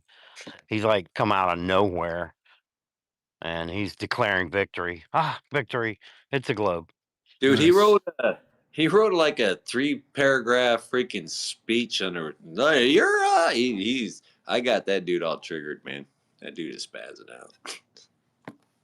Well, he kept talking about I guess when you use central angle or something like that, you come up with the 2 degrees 4 minutes, and then you add either 13 minutes or 15 minutes, and you get the 217 or the 219. I don't know exactly what it was about. Shane was explaining it to him, and he was just fucking all over it with that astro refraction. That's not a valid equation. There is that. The mountain's not 2 degrees 4 minutes. Blah blah blah. And Shane's trying to explain to him it's just a different way of going at it. And so he started telling it was him just a comparison. It was noting the relationship between drop over distance and astronomical refraction. Yeah. As it turned out, in every case, there was like almost exactly compensating or overcompensating for the amount of drop that there should have been. Well, his victory dance came, when was it? He kept arguing that it's this other equation, and it's, it comes up 2 degrees 17 minutes. And I was like, yeah, and Shane was like, yeah, it's the same answer. If you like that equation, that's fine, and I kept telling him, I said, man, there's about 6 or 7 equations that Glovers have brought. I said, they're all in the spreadsheet. You can pick any one you like. But he was just really upset that they were using this astro refraction. And so we said, yeah, we'll just use that one. And he said, okay, well, I used my equation. I got 2 degrees 17 minutes. Now I'm going to add my 15 minutes of astro refraction. I got 232. Globe is closer. We win. So all that arguing over astro refraction's not legitimate in that equation. To turn around and use it as a vertical Turn component. around and use it in addition. Yeah. Dude, they're goofsters, bro. They're, you got to do what you got to do to deny it. So it's really all they can do is misunderstand or misrepresent, and then use that as their, it's refuted. Stealthy Egyptians living in denial. It's called a retreat to victory in debate. Oh, you're just gonna retreat to victory now, are you? Well, I never actually got my question answered. Well, what am I supposed to do with that? Sound like Jesse there. I know. But that's exactly what they do. They just sit there and go, ah. And they're like, show me it's something that says gas pressure needs a containment. So I was like, here you go, Boyle's Law, man. It says it can't be done without a container. Why? Because you got to measure P and V, pressure and volume. And then he goes, and he said, I didn't give him anything. Oh, so you can't give me anything, even though I gave him 4 things about it. He's like, you didn't give me anything. I was like, dude, and then I highlighted everything. And he's like, oh, my bad. Oh, gravity does all that. Next. Kinetic gas theory is based on elastic collisions, which requires a container. Like it doesn't like this this whole show me where it is. It's like everything that you think exists. Why don't you tell me what pressure means, bud? It's like one of my favorite videos is on the channel, the YouTube channel Sky Scholar. Marie Robitaille has a awesome video on the sun, and it's a response video that he did to Professor Dave, where Professor Dave just strawmanned the crap out of everything he said.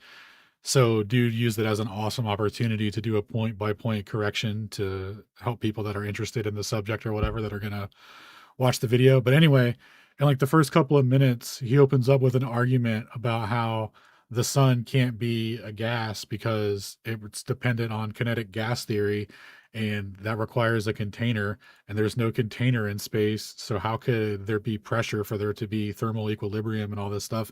So he completely body bagged it without realizing that that also applies to, you know, a little situation down here on a thing we like to call the Earth. But yeah, he completely dismantled it when it was like part of bodying abstract, you know, cosmology things, totally overlooking that it would actually that same requirement is for Earth as well.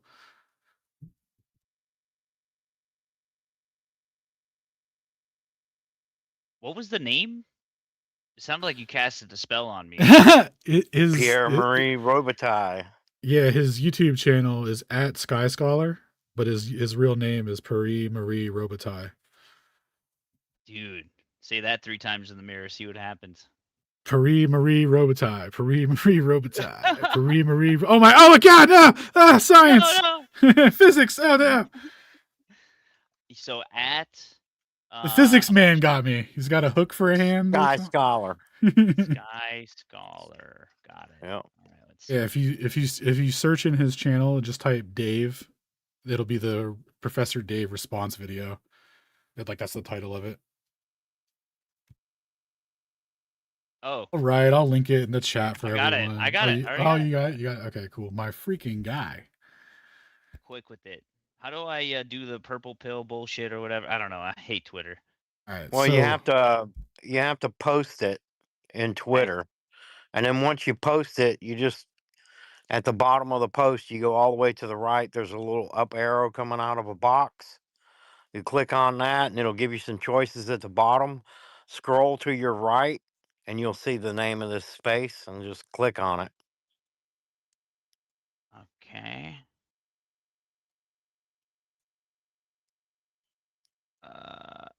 I'm on a computer. So, Beast, what you need to do is in the Twitter space window, do you see the little scissor icon bottom right?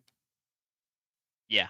Okay, next to the scissors, do you see a little chat window that says 30, little chat bubble? Yep. Click on your boy chat bubble. And what that's going to do is bring you to the space and then post a reply to that space. And then once your reply is posted, on the bottom right of that post, there's another little download symbol. Click on that and then click share to space. Got it. Done. Thank you. Yes, sir. Marie Robitaille. Sorry. He's like a superhero. I know. Did it work? Whoever, you guys see it? I'm gonna refresh. The jumbo's messed up for me. It's stuck on Zidney's post from earlier now. The one that I couldn't see. It usually takes phone. a minute. There it is. It's up there. It just popped in. And it's usually delayed for Alan. Last time I seen one pop in, it took him like 30 seconds to get it. Gotcha.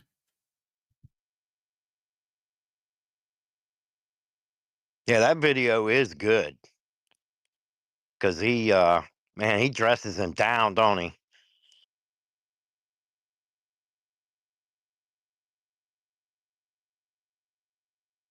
Well, I know what Sorry, I'm what was watching the later. question? Oh, I was talking about that video was good because he Yeah, dresses him down. dude, it's a phenomenal one because he goes over some element. I can't remember what it is off the top of my head, but it's some component that's necessary for them to make heavy metals or whatever from the sun, and it's not even observed in the spectrum. And so like they're like, although it doesn't exist there, we hypothesize that it's there. We're just having a real hard time with our magnifying glass finding it, but it's definitely there. And then they go on to several other examples of some other stellar phenomenon where it should be, and it's not there either. And they're like, well, maybe it's just like real small and it's in between this vast like, dude, it's all made up. It's it can't not be there in any single measurement, but it absolutely has to be there. Otherwise the thing doesn't work. They can't admit it. It's so crazy. Cause like I went and tracked down that reference and like, got it contextually. It's they don't have the mechanisms required for the sun to do the Neutrinos? Is thing. that what you're No, talking about? no, it has to do with some element that the sun is said to produce, but it's like a heavy element, so it requires a specific chemical combination, and this one specific chemical isn't present in any astronomical things that they take measurements of. So like the whole backbone of what they say produces, all these heavy elements for the sun doesn't exist, and it doesn't exist in like other stellar observations where it should. And they're just like, their explanation is, but we know it's there. That's insane. That's equivalent to saying I know it's a globe because I know it's a globe, or I know it's flat because I know it's flat. Like neither of those arguments on their own mean anything, right? Like that's circular, especially in the Well, yeah, face of the requirement being a measurement of a thing you don't have. Yeah, they try to make it a logical antecedent, but they don't have the first part of it down. Like for example, you could say like, okay, well there has to be a container, right? Because we have gas pressure. That's a logical antecedent, right? We have gas pressure. But what do they have in terms of known facts about the sun? Well, we know that the Right. sun moves at 15 degrees per hour and its angular size is 0.54 degrees. That's about it. There you go.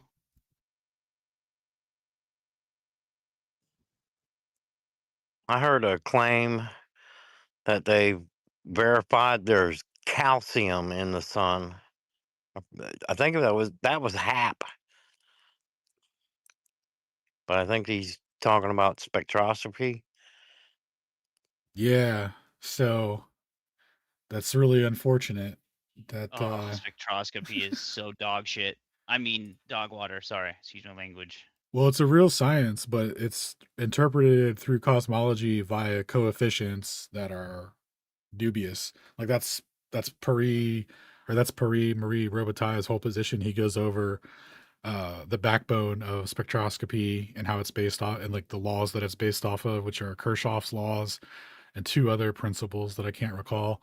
But he goes through those and dismantles how they're taking the interpretations of things that are measured in the lab and then applying like just coefficients, which just means fixed variables to explain what they see in the sky to make it match the lab settings.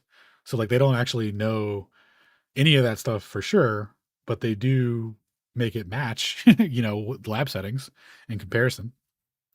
And then they build their whole model backwards based, saying that the stars give those things off to us, which is, it's possible. I'm not going to like rule it Did out. we Or lose whatever. Alan? Possibly. You cut out there, Alan, for a second. Can you hear me now? Uh-oh.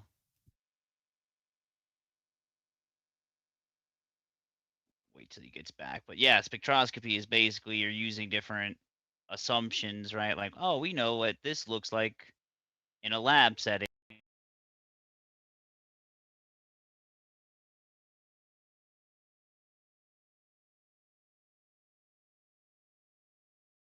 Assumption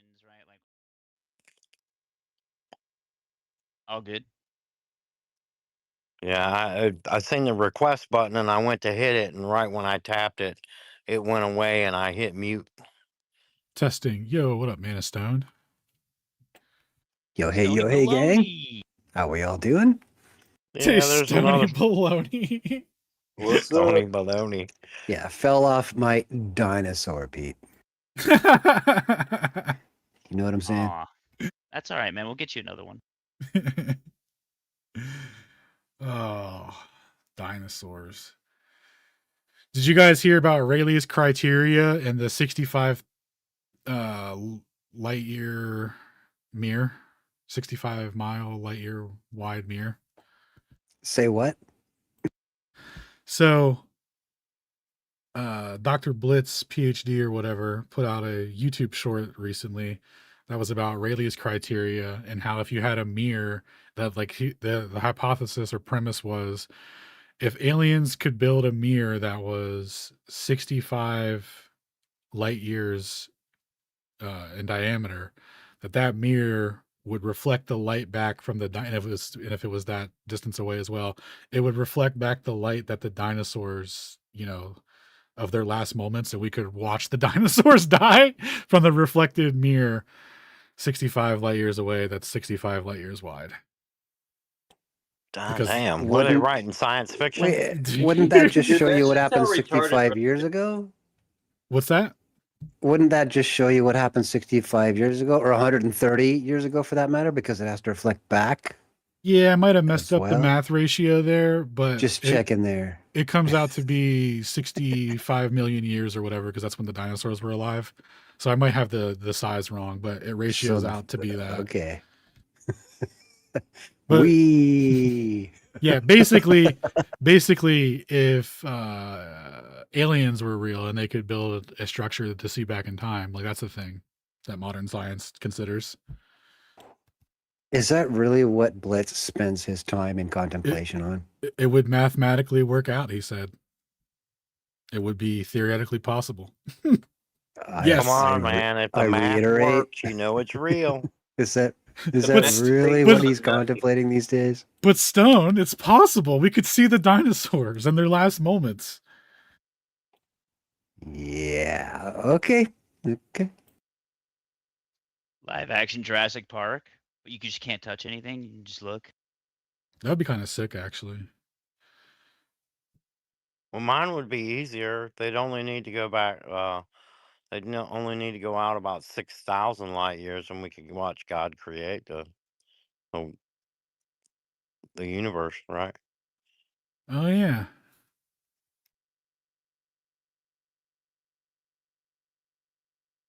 It didn't Shane do a whole prezi on I always forget his name. It's like it's a You weird almost said it. Go ahead. You were right there. it's Dimbleby.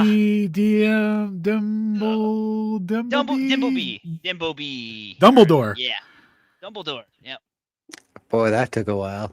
Yeah, I know. I'm a little baked. Yeah, Dimbleby. Didn't he go back in terms of the eclipse cycle? He rewound the clock. Yeah, so it was eclipse cycles, biblical references, and two other Venus transits and some other astronomical timeline.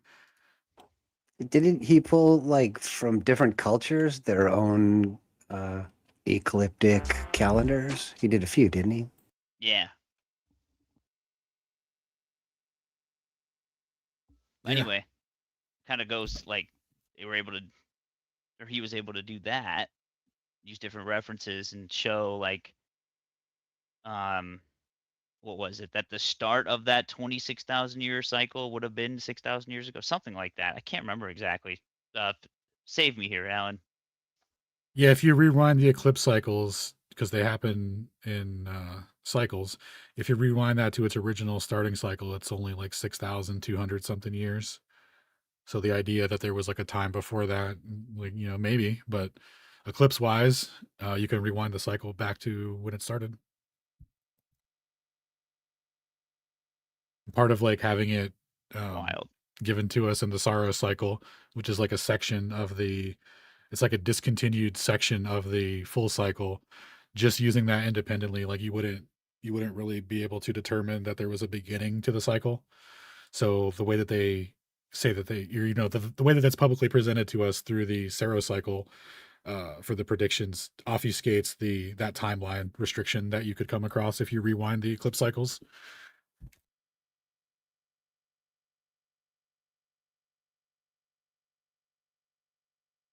So otherwise, you'd have to say, well, yeah, the eclipses started 6,000 years ago, but we don't know why. But before that, it was just rocks spinning around with no real pattern or anything like that.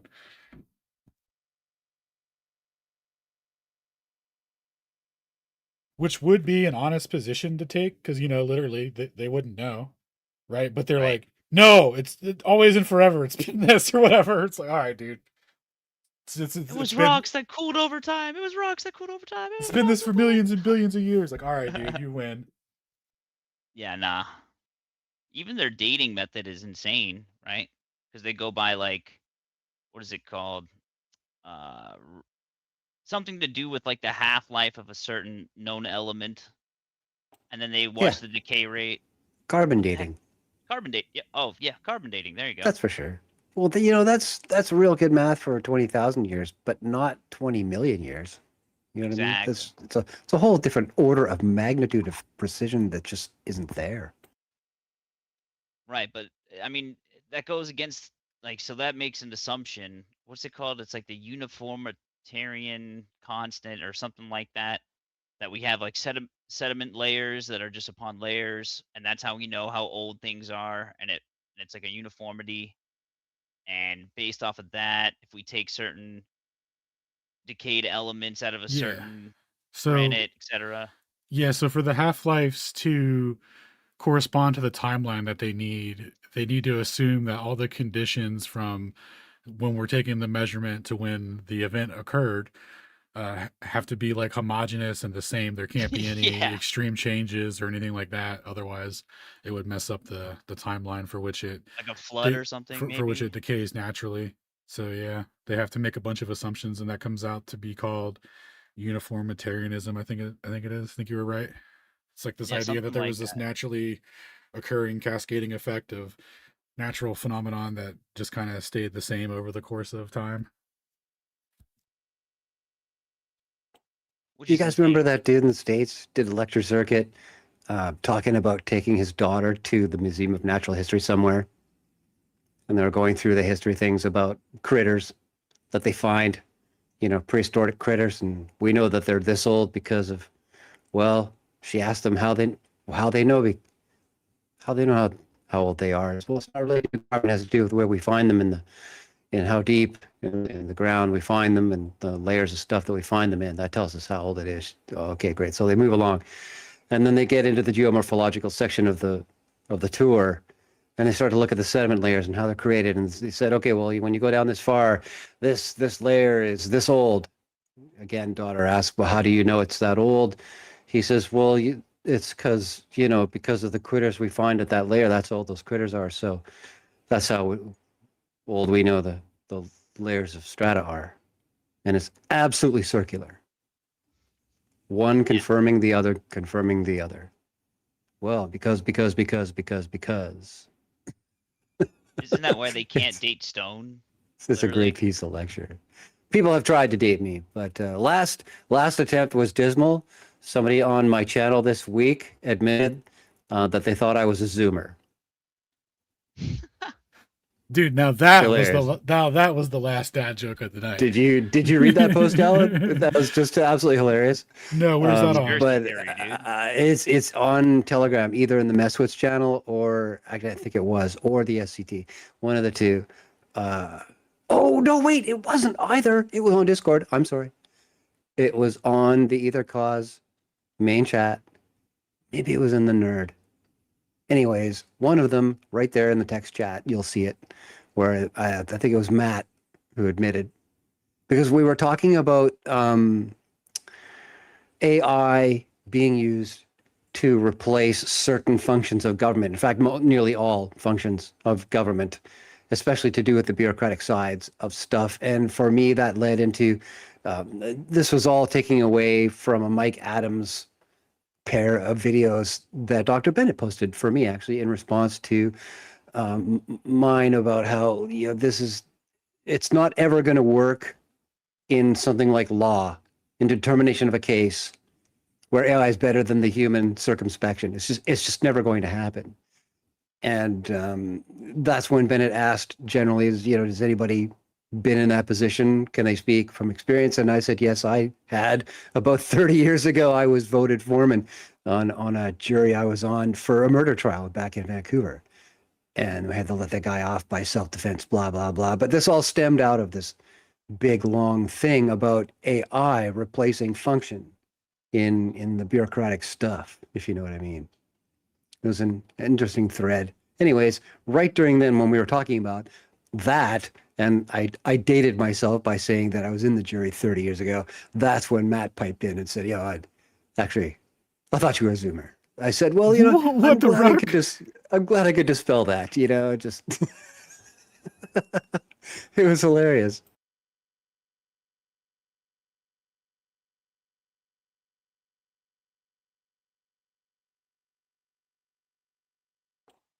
Wow, did I put everybody to sleep? What's that just Zoomer? Was that story just too fucking long? A Zoomer, like a very young kid, like in his early 20s, would be a Zoomer these days, wouldn't he? Nowadays? Is that what they're calling them nowadays? You got the X, the Y, the Z, the Z, No, the they're Z calling after them, the Z. They're called Zoomies. You got the Zoomers. Zoomies? Zoomies. Zoomer, Zoomy. Only boomers use the term Zoomies. No, they're specifically Zoomies. Hilarious. Anyways, I was conflated with one. Yeah, you're all good. I was reminded of the uniformitarianism thing or whatever because of the dating method, and then there's a guy named Robert Gentry, who had a study on all of the different granites in all the continents. So, in the mainstream paradigm, right, they say that granite, you could find granites like the giant granites, like the layer of granites. It basically cooled over millions of years, and that's why we have all these large layers of granite. Igneous. So this guy, yeah. So what this guy did, he basically found these polynomium halos that were in all of these other granites that he tested, and for that to occur, it would indicate that the granites would have been created instantaneously because of the decay rate. So it's either their decay rate model is wrong in terms of how they date things, or the granites were created instantly. So, or both, but I would sway towards the former, just out of credulity. Yep. Yeah. I thought that was really interesting. If anyone wants to look at that, I will post it.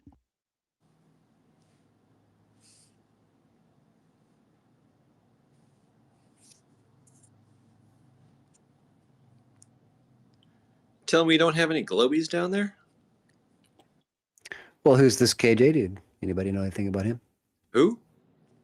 We got a KJ with the mic. He's Canadian. Well, so am I. No, he's a fatter. And you wouldn't know it because I don't say sorry all the time. Sorry. Sorry about that, eh? Classic Stone. I'm a flat earther from the other coast, Stone. You're a newfie? Not quite. Or not quite a newfie. Are you a Breton-esque fan? Whereabouts on the East Coast are you from? Cape Breton Island. I know, second choice. Okay, second guess rather. Close enough. Well, that's cool. Well, then you know what Screech is for sure. I do. I bet you have a personal relationship with Screech. No, I don't drink. No, not my thing. No. Okay. No. That's some dangerous shit when you start to make depth charges out of it. Oh yeah. That's a source of a lot of public craziness. I will concur. Don't let the Canadians take over. Someone talk. I'm kidding. Yeah, especially when we're talking about something you don't even know what we're talking about. Keep your That's when stick it on gets the ice really button. dangerous, doesn't What it? is Screech? Are you like on Saved by the Bell or something? Okay, KJ, tell them what Screech is. This is going to be entertaining. Screech is like a hard liquor in Newfoundland. And they kiss the cod and take shots of this hard liquor. But yeah, you got to kiss codfishes. What in the poutine are you guys talking about? Why do you gotta kiss a cod? It's the kind of stuff that when you drink it, that actually starts to sound like a good idea. So it just ends up part and parcel as part of the tradition of it now. You want to get drunk and kiss a fish? Oh, Kiss the cod. Oh. The cod, not just any fish. Dude, that's so Canadian. Get drunk, kiss a fish, ride a moose off into the sunset. What are you guys doing up there? Like what, dude? Yeah, they screech in, bro. Honorary Nuki, they screech in. I would like to be there in the first conversation on that. You know what we should do now? What's that, eh? We should kiss that fish. Dude, okay. That first conversation, they're so fucking drunk, they weren't even speaking English. It was crazy. Seriously. Nobody even dared the guy to do it. He dared himself. It was one of those scenarios. He was like, guys, wouldn't it be funny if I kissed that fish? Everyone was like, no, Dave, that'd be super weird if you did that. He was like, I'm already doing it. Ah! You burn through enough Screech, you can't taste the fish. That's the point. But still. Why do you call an alcoholic beverage Screech? That's the Newfies. They screech in. That's how you get screeched in. Drink the booze, kiss the fish. Good Kind of to like go. getting jumped in a gang. Get screeched in, he said. Dude, that's, that's the most Canadian thing I've ever heard. Did you get screeched in there, KJ? I've been screeched in. I have, yeah. Oh my. Partaken. All right, let's screech some Globers in here, right? Well, you know, when you live amongst them like that or adjacent to them, it's hard to evade it. I don't know if I could kiss a fish, man. I see my boy D3 Drinking up down there screeching, and yeah. Mr. Xavier. What are the lads up to? How's the quest going for searching for the source of the graticule, D3? Xavier, I saw some logic posting that went on the other day from you. Care to come and elucidate for the boys? Sometimes you got to entice them. I threw him a mic. Come on up, Mr. X. I'm gonna start naming random people to encourage them to come up. I see my boy Scarlet Star down there. Should be coming up to talk to us. And of course, there's Mark of Melbourne. Not to be confused with Melbourne. It's Melbourne. In case anyone is from Australia. Let's see. We got my boy 4 Dots. I don't know any of these people.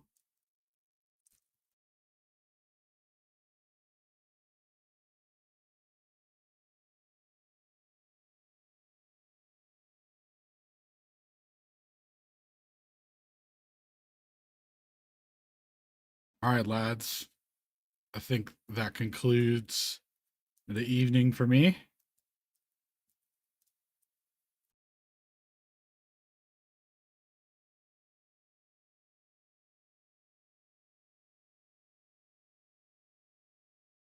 I think I lost audio.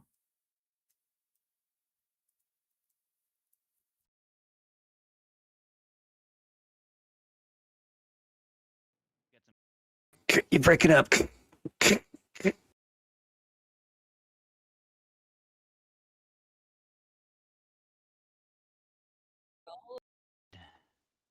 Right? Testing 1, 2. I lost audio. Sorry about that, lads. Wow, you're back with gangbusters now, bro. That's cool. Nice. I was just saying, I was gonna wrap up if everyone's done talking for the night. Well, we were just double checking why you might do that, but yeah, so early. You'll simply 8:15 your time. Yeah, we don't seem to have any globies coming up here to do anything.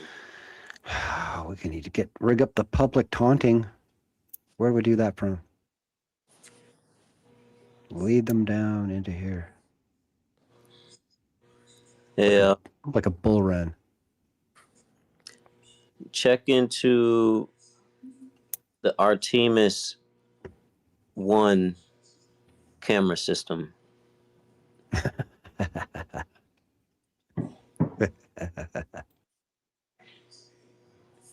What are you looking for?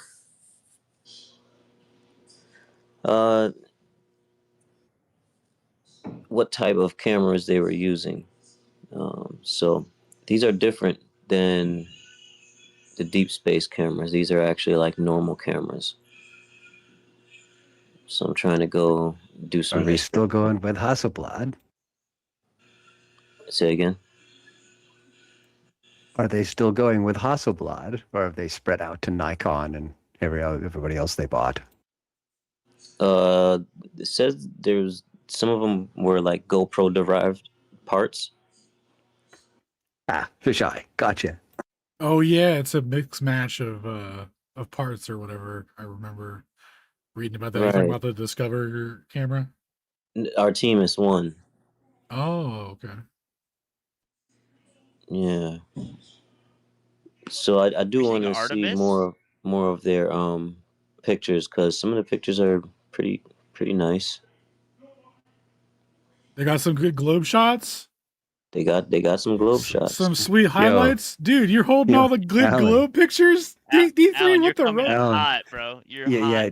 You need to drop your So game by about loud. 30%. Testing 1, 2. How's that? Oh, that's on the money. That's better. I like All that. right, cool. My bad. I'm not sure what happened. But yeah, D3, you're hiding all the good globe proof, bro. Send it. Send it. Nah, I'm trying to figure out if it's a proof before I put it out as a proof. So I was just saying, Just ask it as a question. Don't make the claim.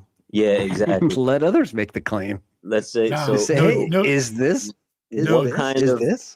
How do we derive the imagery from the Artemis 1 live streams and live footage and imagery and other footage? It seems to be that these are normal cameras, just adapted. So I find that to be very interesting, but I want to look more into it. Dude, have I been saying it wrong? It's Artemis, right? Artemis, yeah, it's Artemis. However the fuck you pronounce it, I don't know, bro. Bro, so Dude, I'm over here was thinking the same thing, man. I'm like, have I been saying it wrong all this time? Is he trying to say Artemis? And then from that point forward, for everyone, it was always Artemis or whatever. You could take a lot of them in different ways. It could be Hercules. You get around the block. Talking about Heraclesticles? Hey, leave my cousin out of this. He does sound for Yeah, I went through a rabbit hole of satellite imagery a hot minute ago. If you want to take a look, I did a video with I Can Science That on the Discover satellite.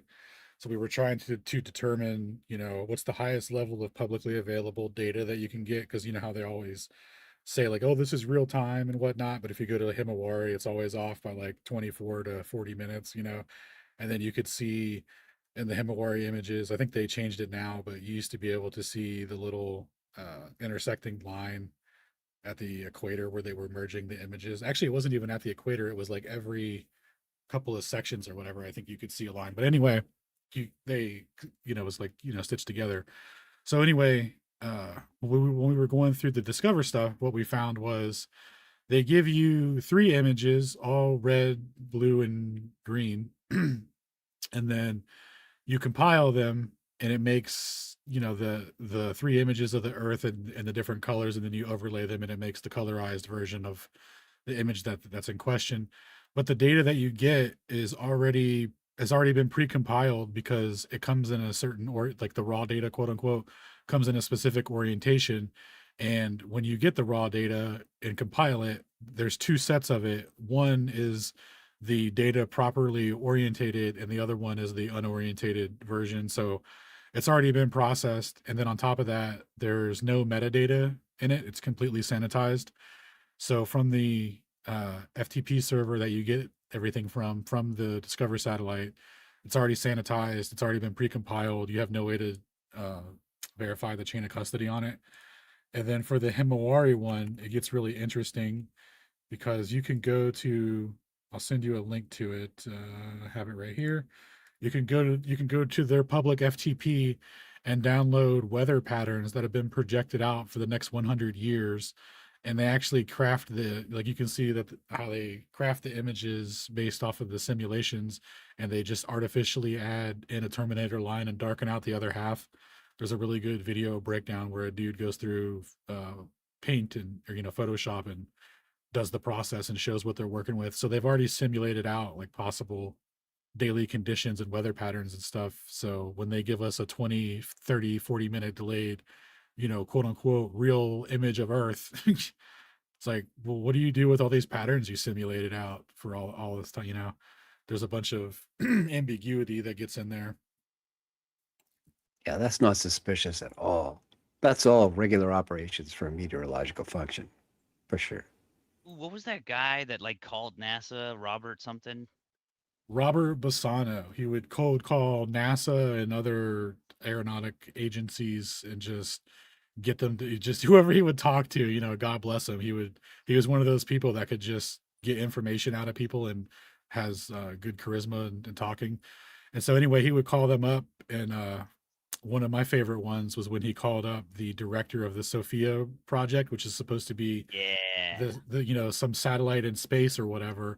And when he was cross-referencing the launch logs from the I can't remember, the European Space Agency, the ESA, when he was cross-referencing their launch logs, he found that they never actually launched the Sophia satellite. It was rescheduled. Something else was put up, and they never actually rescheduled it. But then they were getting all this Sophia data, and so he was calling in to talk to the director of the Sophia project to see, what was going on with that. And so he gets the guy to say, he had been project manager of so-and-so for 20 years, and he was just heading up the Sophia thing, and he had been working there for X amount of time. And so Robert was like, have you, do you get real-time data? He's like, no, never. We get data sent to us, days after, X, Y, and Z occurs, it, shows up on my desk essentially. And then he was asking about the maintenance stuff that goes on, and he didn't really know anything about like the how all that works. It was a pretty interesting conversation because all these details that would be pertinent to know of the object that's flying around in space, the guy had no idea. All he knew is that he gets data from this thing in the form of faxes or envelopes on his desk, to which he then disseminates to everyone else. Like, what does that even mean? That is trippy. Yeah, Alan, you're spot on with what you were saying before about the images from Discover. I looked at that also. But check out the Artemis 1 stuff. It's a little bit different, supposedly. Doesn't have any algorithm baked into it, according to what I've been able to find so far. But if you find otherwise, definitely share, because I would love to see it. Yeah, but I got to look more into it before I present it as anything. I just put a link to the Himawari FTP in the Jumbo. So if you click that, and if you know how to, I assume you know how to download from an FTP server. But yeah, if you go there, you can see their whole catalog for everything that's projected out. And I'll see if I can find the YouTube video, the guy going over the process in Paint, because when you see him go over it, and then you see the images that they produce, it's just like, oh, okay. I see what you did here. No, but I get it. Those are from the Himawari, the GOES, and that other third one, the first one you mentioned. Those are the deep space ones. This one is a little bit closer. This one's somewhere just beyond the moon, or went around the moon or some shit. And these are supposedly not sensors like the ones in out in deep space. These are cameras, and they had live streams. Yeah, I never even heard of those ones. I'll have to check them out. Yeah, there's some shit I just found out about.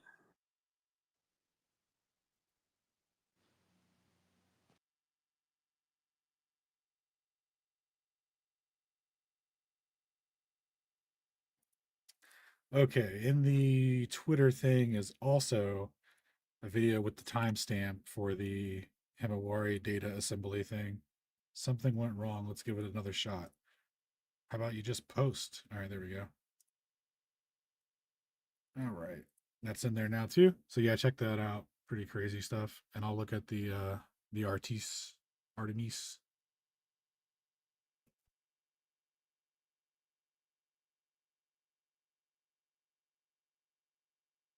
I actually never want to say it the correct way now. I want to say it how you said it, and then have people Artemis. go, and then, yeah, Artemis, and then have people go, did you mean Artemis? Like, no, I didn't. I meant exactly what I said. No, I didn't. Dude, there's nothing like better than like looking them dead in the eye. Like, you can't do it on the internet, obviously, but looking them dead in the eye and just going, no, I meant Artemis or whatever. Artemis.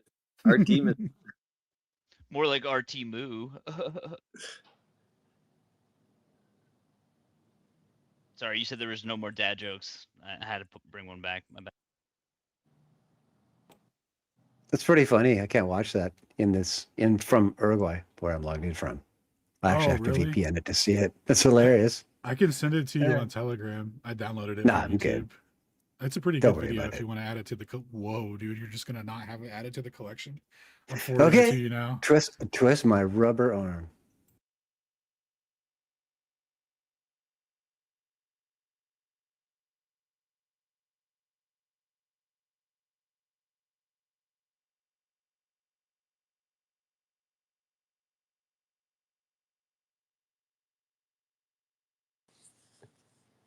Man, there are no globies down there? Tag a globie.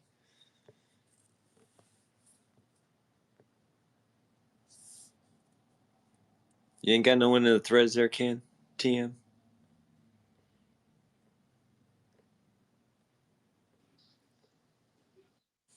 I just shared Oh the. man, that's a gig. I'll be pulling that later tonight. But yes, thank you so much for setting that. Yeah, no problem. It's a great breakdown.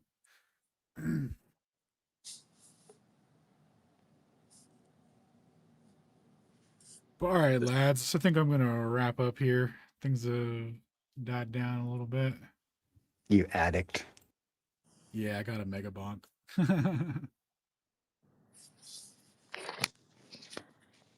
Thanks for hosting, Brian, Kembo, TM. Love you guys. Well, thanks for stopping by, man, and thanks for that conversation with Jonathan, man. That was cool. Dude, no problem. Thanks for holding it down all these weeks and then facilitating a place for there to be said conversation. Amen. You're doing great, kid. Keep it up. Well, thank you. Thank you very much, man. I appreciate the kind words there. All right, see you guys. What are we doing? No GB until March 1st. So, Celestial Theodolite update number 30 thrice. Ooh, the big 33 number. Maybe there'll be some Masonic review or debut or something. We'll put an extra triangle in there to fuck with everyone. Maybe call it 32.2 and then go to 30.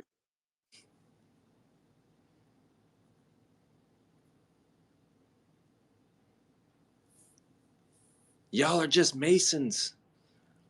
Hilarious. Oh, dude, my mic was muted while I was replying to all that. That's unfortunate. That was a great riff. You guys totally missed out. Damn all it. right. All right. Well, I'll see you guys on Monday for Celestial Theodolite 30 thrice. And then Aether Roundtable number 115. I think Shane may have a presentation. If not, we'll be doing a reading night. So stay tuned for that. And then we'll be back again on Friday. Nice. Yeah.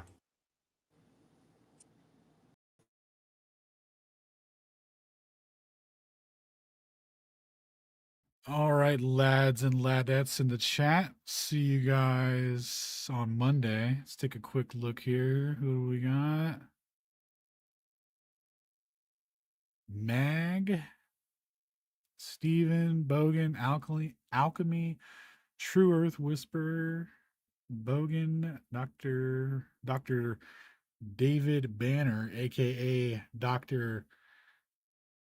Backwards Ass, or what ass backward? Yeah, Dr. Ass Backwards. Let's see. Shalom, Lily. Shout out to all you guys. JTZ, Steven. Let's see. I think that's everyone. All right. Later, guys.